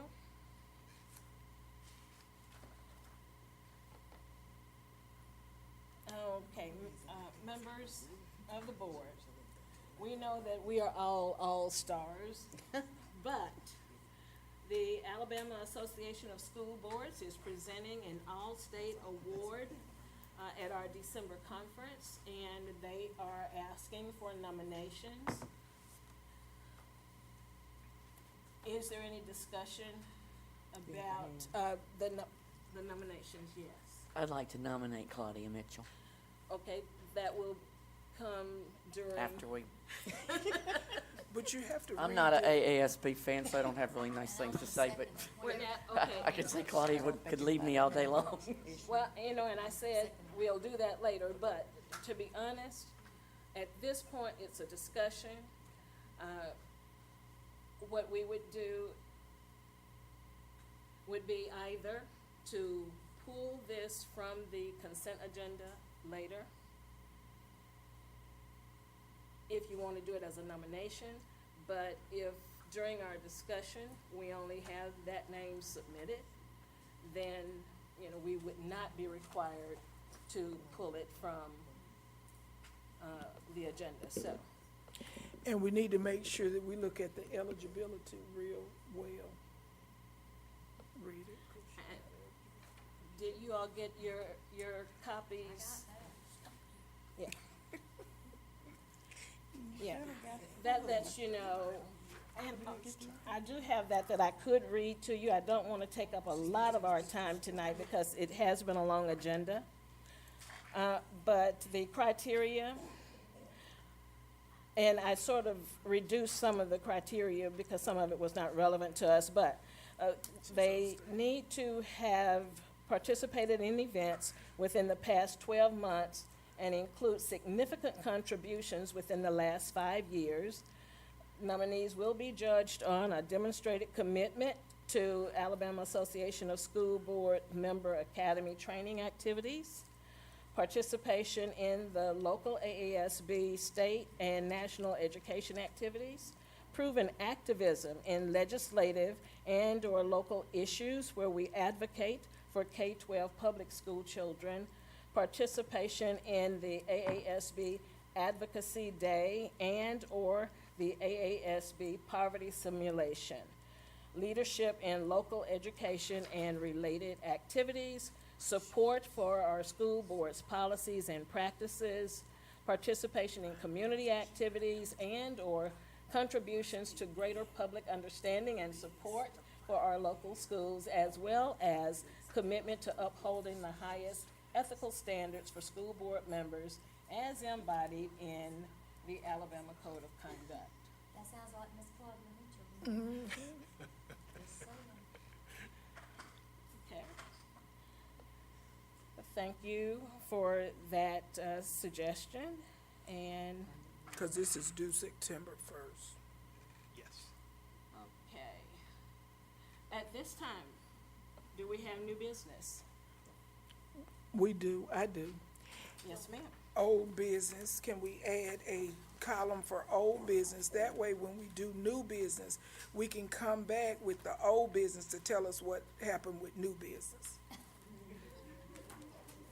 Okay. To recap what we did, that we handled it, then everyone will know our old business was the new business taken care of. Okay, the items listed, you know, basically many of those should be considered as our old business, but if you like a new category added to the agenda, Mm-hmm. Are we adding it now, or are we? Oh, I don't know. okay, I don't know how any of that goes. okay. Are there other new business items? Yes. You can go, Ms. Cloud, just go You, down. you want to? Oh, okay. One of the things I wanted to talk about, and I think this was brought up, maybe a year ago now, I can't remember, but it was looking at our regular board meeting and our work session. And as I participated as a spectator, if you will, at the state board meetings, they always conduct their regular board meetings first and their work session second. And it gives everybody a chance to hear the business that's going on. And then as far as the work session goes, they, of course, break out into another room, but it does not keep the people who are being acknowledged and other business from being tied up because of work sessions. We used to have it where it was separate, and then we combined it, and now we do work session before regular session, and we do acknowledge a lot of our teachers and students and people in the community. And although I love having them here to hear how we work, but when you're dealing with children who have school the next day, we can get a little long-winded, and the kids are sitting in the audience waiting on us. So and this is just for consideration, not something we have to do today or tomorrow, but I would like for us to think about it and bring it back to the table, at least by October. Well, one of the things we must do is review our bylaws, our own bylaws. And an amendment to those bylaws is very appropriate. Right. So we can get that done, and we can try to get that done before October's meeting. And I support that. I really like that. I support it. I haven't heard this until just now. I think, because we have people sitting out there that listen to this stuff, and they're waiting to be acknowledged. I just think they should be heard, and if they want to leave early, they should be able to leave early. I just think it's a good idea. And also with the work session being second, we leave it fresh on our mind, and then we can actually vote the next time around, because we've had plenty of time to regurgitate it, talk about it, discuss it, call if we have any questions, and that pressure to make a decision that single night, it is taken off. If there are pressing things that need to be done, we figure it out and we vote for those things. Yeah, because our bylaws say for that Right. 24 hours, if it's pressing, we get it. Right. And if there's something at the work session that cannot wait a month, then we can have Right. that special call meeting. So Right. those, and whoever's going to write that amendment, You know I'll write it. Can we keep get all a, of that in mind. Okay? With can you Dr. send us a Brown's copy of our assistance. current policies? Our current Bylaws, I'm sorry. Okay, I think it's online. Are they but I'll online? find it Probably and so. send it out. Okay. My turn. Sounds good. Pardon? My turn for new business? Yes. Okay, thank you. I would like to have a listing, I don't have it, y'all may have it, but for a pretty new board member, I wanna know what property we have that's not being used right now, the address and the value of it. I wanna know the properties that we own now. We can send that out Friday. That's easy. Okay, thank you. And then Sure. I would like a spreadsheet of, we're approving so many vendors. I wanna know what we're using, what support in the vendors and what we have, like all the elementary, get this, we're using whatever, Ingenuity, down the list, whatever middle schools are using. I wanna see what is actually being used, and then also it goes even to PD for, like, what are we using? I know they can online get this and get that. I'd like to see how the parts are moving in it. That's what I would ask, because we have all this. I tried to go through my notes and read everything and do a spreadsheet myself, and I got in the weeds. So I'm gonna put that on someone that knows it better than I do. And then last of all, do we have schedules of when principals have meetings, or like when they're, like, what schedules there are for principals, for, central office? I know you have meetings, team meetings, just that way we won't interrupt anything, or if we wanna go to the school and see for just a question that we have, like, can be very minor, that the principals know that we're on campus and they're not away. I mean, that out of courtesy, just know when the principals are having meetings, and what, you know. We do have a schedule of meetings, but your visiting the building isn't contingent on them being there. They don't have to be there when you visit. Cause I have some things I wanna deliver to, it won't be Park Crossing right now, but I had gotten some kitchen items for that special needs class. Sure, I mean, in that case, I would just call Ed and say, you were interested in bringing those by. Okay, but I'd just like to know when the principals have their meetings, so just, that way I won't be making them feel like I'm sneaking in on, I don't want to do that. But those are the three things I have. Well, Property can have a ownership, meeting what we anytime, own, can't where it's located, what the value of it is, the spreadsheet of elementary, what we have vendors for them, what we have offering these schools, the middle schools and the high schools, and then, also PD. I'd like to see what we're providing, cause we have a lot of vendors for that too. I just wanna have a catalog. spreadsheet, a catalog, right, thank you. Thank you, that's a good one. Thank you. And you'll help me remember that. Yes. Okay. I have- Sounds good. I have three too, little ones. Okay. Are they little? Go ahead. Okay. She's letting me go first out of courtesy. And this may not be the right place for it, but I promised I would talk about it. Interpreters' salaries.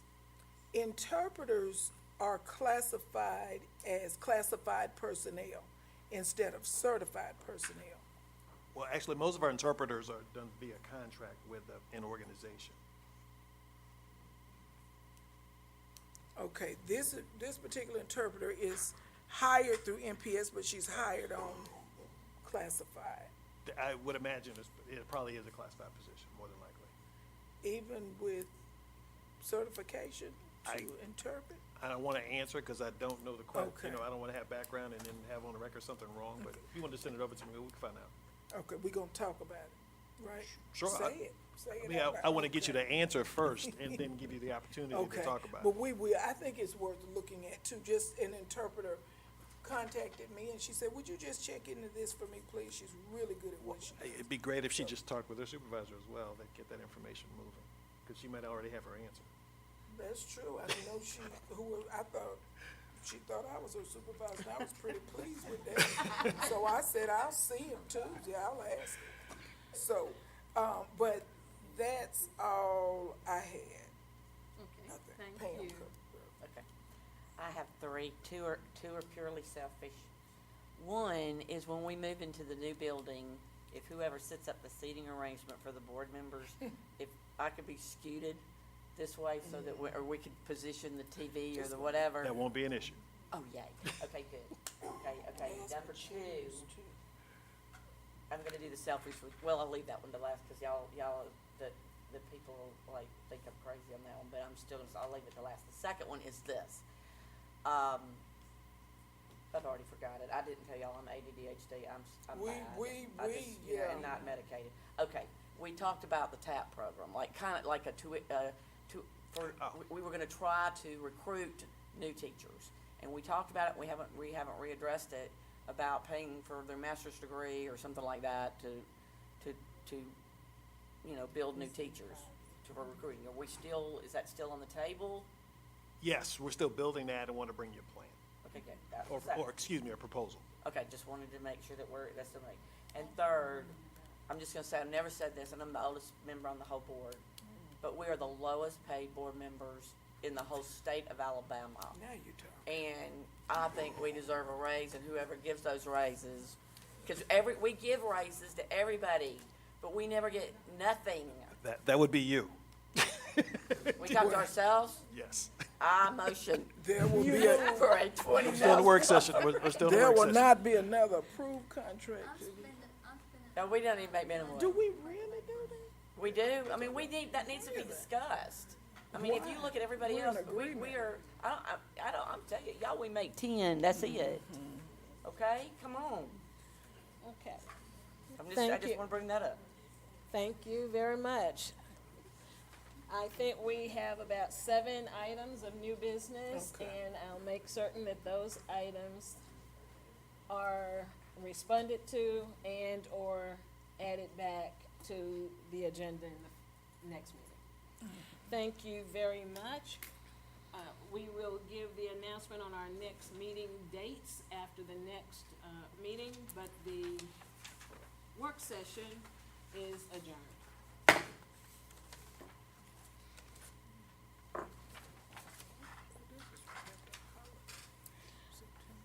Oh, I think it was on the second page. Yep.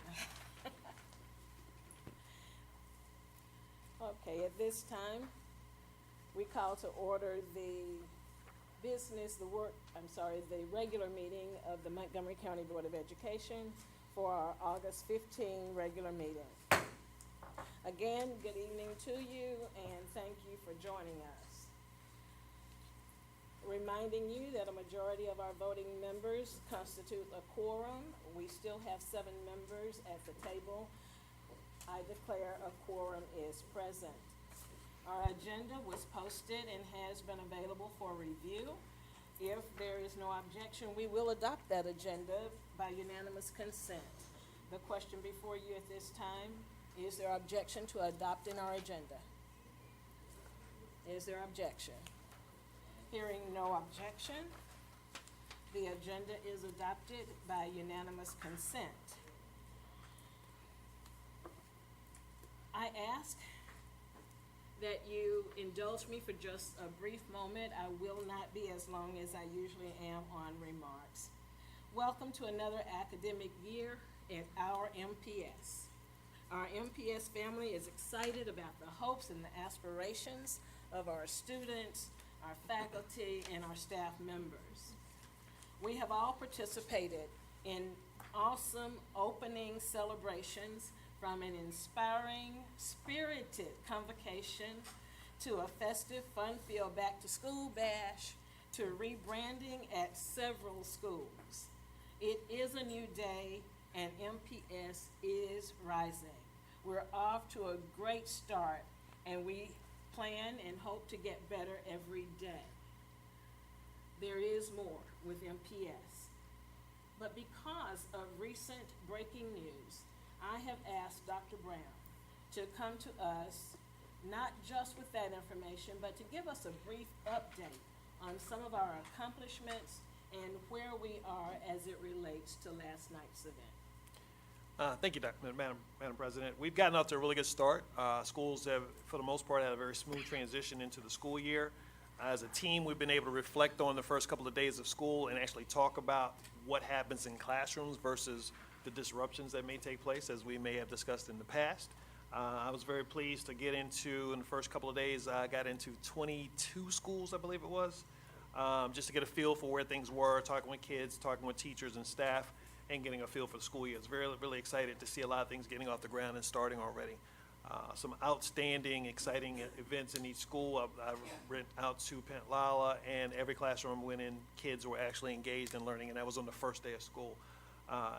Outstanding activities taking place at Baldwin, where kids were engaged in team building activities where they had an opportunity to get to know each other and build on relationships as they put their cell phones down.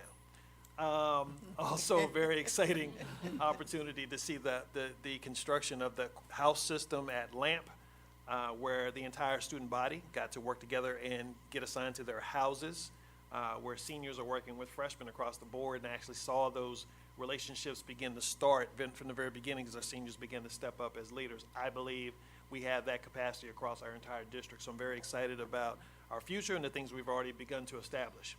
Was also very pleased to walk into Carver High School as an example and see how smoothly that transition worked in terms of the implementation of the yonder pouches. I walked into Julian High School and had a completely different feel as I walked in the building this year versus what it looked like last year. So I'm really excited about the changes that have taken place, and I know we still have tons of work to do. While at the same time, it's important to acknowledge where we are in that process. I still implore everyone to understand that we are building something here. We're not, there's no switch to be flipped to say it goes from whatever it was to whatever it will be. It takes time to get there, and that transition has taken place. I'm really excited about our new leadership. I think we've infused some enthusiasm, some new philosophy, some new perspective into our administrative team, which also then feeds into our classrooms with our teachers, and I hope our teachers feel supported and are excited about returning as well, because I was very enthused by our convocation and absolutely loved having the opportunity to interact with our teachers. In regard to last evening in Park Crossing, at about 10 o'clock last night, we as a team, most of us were out there. By the time we got there, I'm really, really thankful for our first responders in our city, our fire department and our police department, who were on the spot and had already taken care of the flames and had kind of secluded the situation so that we weren't having any more threat to the rest of the building. And we were concerned as we walked through last night and seeing some of the water damage that took place. Night and day literally night and day, compared to last night and this morning, to walk into Park Crossing again and see almost all the water damage gone. Fantastic job of getting that building up and ready. I anticipate this week we're going to be doing asynchronous learning for those students, but I anticipate getting into that building very, very soon. I won't give a day because I don't want to promise something I can't deliver, but I anticipate that's going to happen fairly quickly, and our students will be right back in the building, even if they have to continue to do work while students are in the building. That particular part of the building can be sequestered so that it doesn't disrupt instruction. Really, really excited about the whole notion of team that came to fruition last night, and everybody was on board to do their part to make sure that was successful. I can't say enough how impressed I was with our Montgomery Fire Department and how responsive they were, not only to the building's needs, but to our needs, so that we knew what we could communicate and how we were going to go about constructing a plan for this morning. Ms. Fountain did a phenomenal job of leading her team, not only through last night, but in this morning as well, and making sure that they were ready to activate asynchronous learning as a team, and ensuring that they were on one accord as far as how they were going to meet student needs. So I'm really excited about the way the school year has started. I hope others share in that, while at the same time understanding that not everything is perfect, and we know that, and we need to continue to work in that regard. I'm thankful to have a board that's supportive of that work and understanding what the long-term prognosis for us might be. And every day I continue to be excited about where we are and where we want to go. Thank you for the support, and I appreciate the hard work that's being put in by our entire team. So I hope you see that as well, and I hope our community sees that, and understand that when we say MPS is rising, we don't say that as a catchphrase or just to have some type of slogan, so to speak. We will truly mean that. We do believe there's more here for our students, for our staff, for our community, if we would invest in it, if we provide the time and work to make sure it's being brought to fruition, and we support it in the way that it's supposed to be. That has not always been the case. But we know if we're able to support each other through things, we can overcome anything. And I'm really hopeful that we continue to look at the positive things that help us build, and we don't get so caught up in the things that provide bumps in the roads. Those bumps in the roads are opportunities. They don't have to be hindrances. They don't have to be problems. And I'm excited to solve those issues. So thank you so much. Thank you. We do have other exciting news from around the district.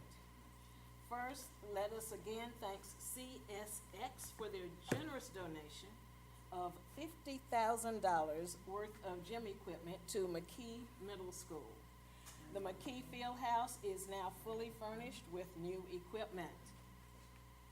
We also congratulate Xavier Manigault and Taylor Steiner of Floyd Middle Magnet, who won a World Series championship in Dixie Youth Baseball as members of a team representing Alabama, the team representing Alabama. Team Alabama faced teams from around the Southeast during this World Series held in Rushton, Louisiana. Again, congratulations, Xavier and Taylor. Kudos also to the students who are now published authors and illustrators. With help from a project by the Foundation for the Art and Science of Learning, students from Percy L. Julian, Johnson Abernathy Gratz, Lovelace Academic Magnet Program, and Booker T. Washington Magnet High Schools. They all took part in creating a series of children's books about STEM heroes from Alabama. Congratulations on all of these achievements.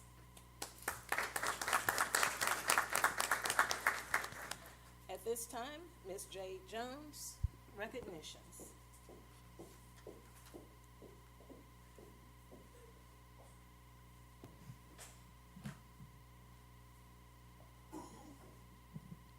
Good evening, Madam President, Dr. Brown, and board members. Tonight, we would like to take a moment to say thank you to all of our back-to-school sponsors for our back-to-school bash. Our partners in education for the bash included Hyundai Motor Manufacturing, Alabama, the City of Montgomery, Lowe's, and the gentlemen of Omega Sci-Fi. In addition, we'd like to thank our school principals and staff, central office staff, and volunteers, and our very own MPS security team. Together, we welcome nearly 2,000 students and their families to have a fun time before heading back to school. So let's take a quick look at the event. Today we're celebrating our back to school bash. We have over 1,500 students that are here with their parents. We have all our schools represented. We have free food, games, rides, and lots of fun faces as we prepare for school. There's a lot of fun faces out there.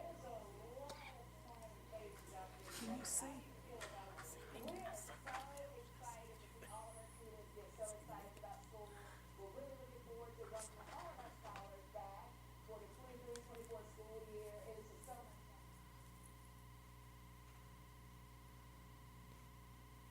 Superintendent of Montgomery Public Schools, tell us, how excited are you today? So excited. We're hot, but we're extremely excited, ready to do all things in this for our kids to be successful. Kids, we need y'all. We're ready to do our absolute best. Pour it all into the classroom, and let's get this thing done. We appreciate you and love y'all. Thank you. Are you excited for school year? I'm really excited. People are out. We are celebrating. It's the fall back to school, new beginnings for everybody. Is that Jamie What do you smiling? want to say to the kids to make sure that they're motivated for the first day of school? I want to say, come on in, do your best, and come expecting for us to be our best, and we'll get this thing going. I am very excited about this start of the school See year. if I see my baby. Of the visitors out here. We're having a great time. The kids are getting pumped up. She happy. It was hot, y'all.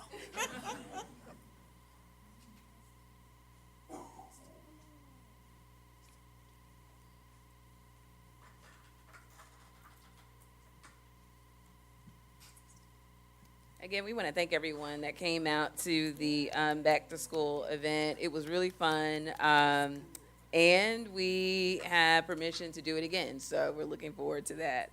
Next up, I have a special announcement from the Alabama Association of School Business Officials. If Ms. Pamela Watkins could please stand up. The Alabama ASBO is pleased to announce that Pamela Watkins has earned the Certified Administrators of School Finance and Operations from ASBO International. ASBO International's SFO certification is an internationally recognized standardized assessment for school business officials. The SFO designation is granted to highly qualified school business professionals who fulfill multiple requirements, including demonstrating certification eligibility, passing a comprehensive two-part exam that tests competency in accounting and school business management. Let's give our very own Ms. Pamela Watkins, who is our Director of Budgeting and Financial Reporting, a round of applause.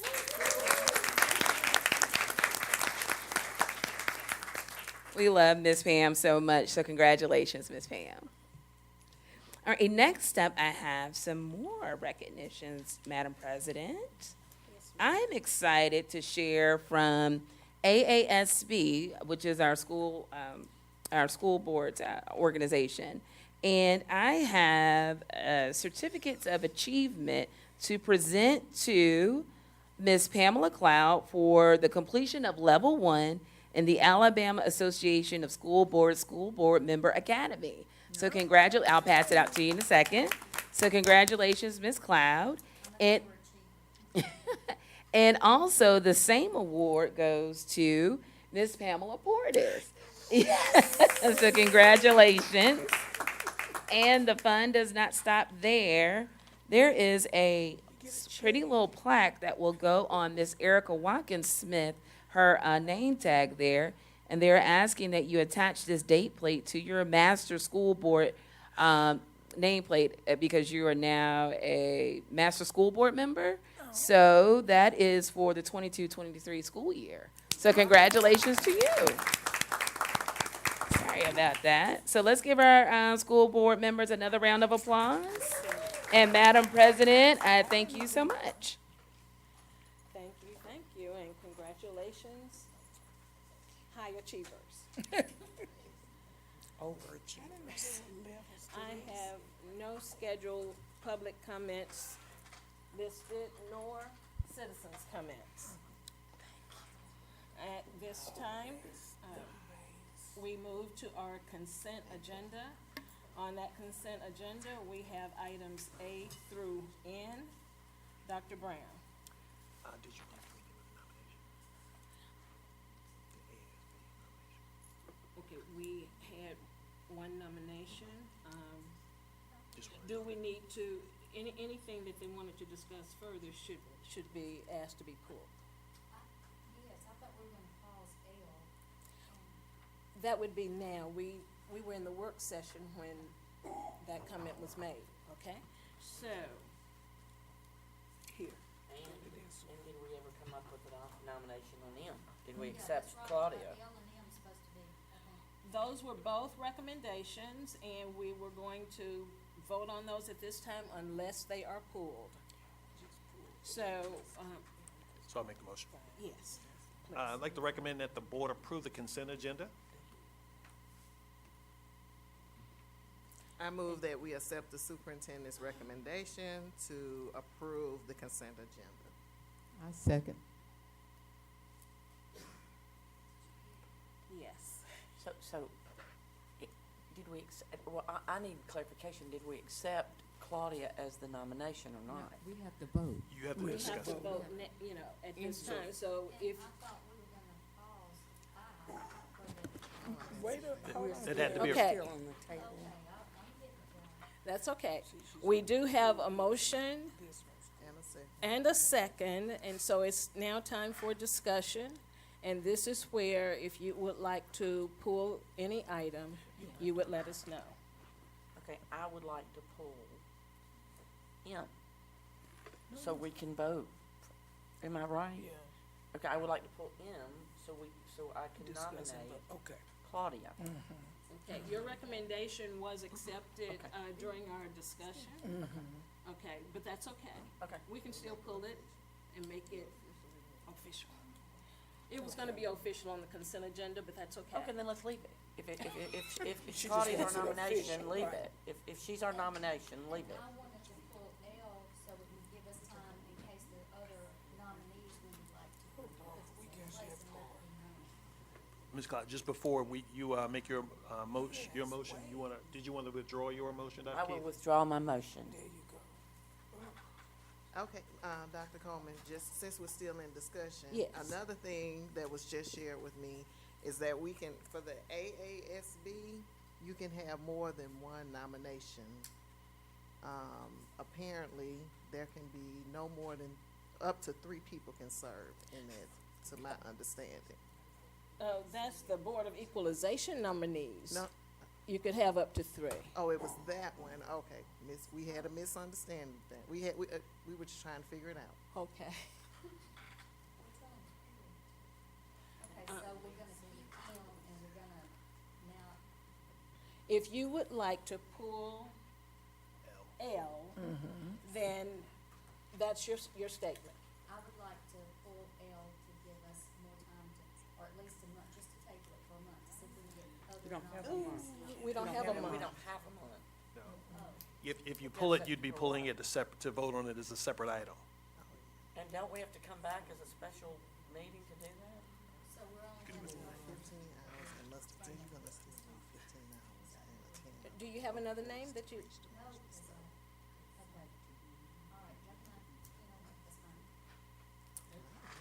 Okay. Leave it where it is? Okay, it has been moved and seconded that we approve the superintendent's recommendation of items A through N.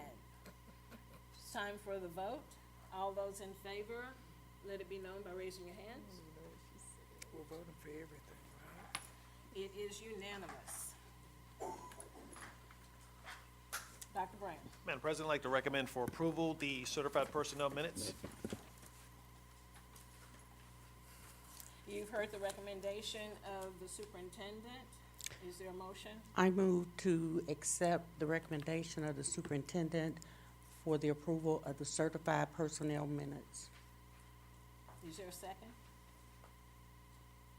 I second. It has been moved and seconded that we accept the superintendent's recommendation for our certified personnel minutes. Is there discussion? Hearing, Concerned about 51 resignations. I mean, I'll just be honest with you, 51 resignations right at the beginning of school. I'm concerned. Those are carryovers from the summer. It's not just here in August. So that's part of what we're going to get in board next. Yes. Okay, got it. and Can I originally, ask a that question number here? did concern me, but when I looked at all of the new hires and there were even some rehires, I was a little bit more comforted. Yeah, yeah. It just caught my heart, you know, right there at the beginning, and then I tried to flip through and see who matched what. And I used to be concerned also about them coming in at this particular time of year, but if we'll look at the dates, it goes back to the last day that they worked for us, so, I think, Dr. Coleman, I have one question. yes. With personnel, when, I know that a person is officially hired after we approve the personnel report, but at what point can we rescind a hire? If we offer a hire, they're approved, what happens when we rescind before we ever vote? So for it? if the offer is rescinded before board approval, then it didn't happen. And we know the reason it didn't happen? Would who know the reason? Would We know. we know? Not or no? necessarily. Like if an offer was made and needed to be rescinded before it came before board approval, it's as if it didn't happen. But you would have pulled that number. Well, it wouldn't have made it to the minutes at all. Got it. I think, the elephant in the room, let's just go here, okay, and it's not me, it's just been brought to my attention this year, and my only answer was, hey, I've seen this happen all the time. We hear, Dr. Brown, that somebody gets a job, either hired on the spot from whatever, and then they get down here and it's rescinded. Well, And that's Well, where we're maybe like, not even why? down here. Principals don't hire, they can only make an offer. The official offer comes from the HR department or from my office, and then it gets approved here at the board meeting. So principals do not hire, they make an offer. So if a principal rescinds, that's because they were given the direction, Not necessarily, they could find another reason to do so. they can rescind? Sure. Okay. Okay. Did I hear more discussion on this end? Okay. Okay. We are ready to vote, and I'll be honest with you, am I still uncertified? Yep. Yes. Okay, thank you. It has been moved and seconded that we approve the certified personnel minutes. It's time for the vote. All those in favor, raise your hands.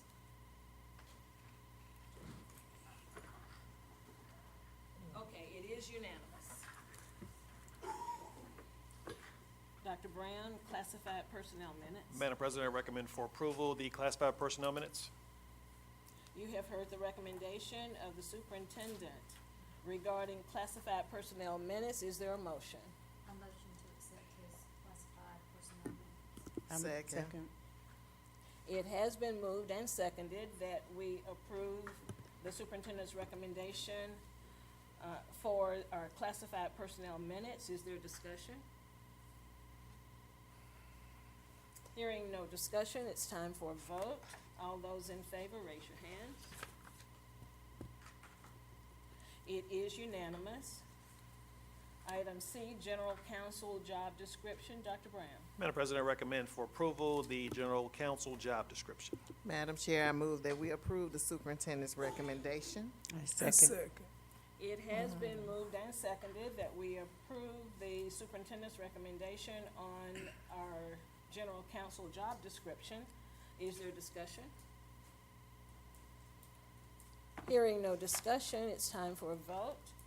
All those in favor of this job description, raise your hands. It is unanimous. Item D, Park Crossing High School's emergency recommendation. Dr. Brown. Madam President, I recommend we approve Park Crossing High School's emergency declaration recommendation. I move for the approval of the superintendent's recommendation for the emergency, declaration? Recommendation for,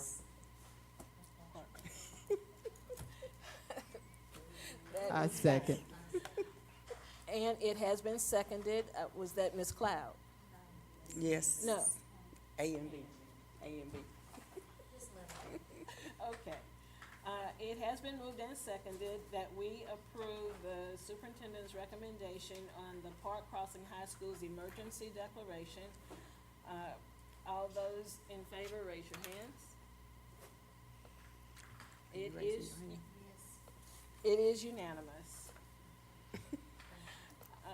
The next meeting dates, September 5, we will have a budget hearing at our central office auditorium at 4:30. A second meeting, budget hearing will be September 12 at 4:30, and immediately following that meeting, we will have our work session.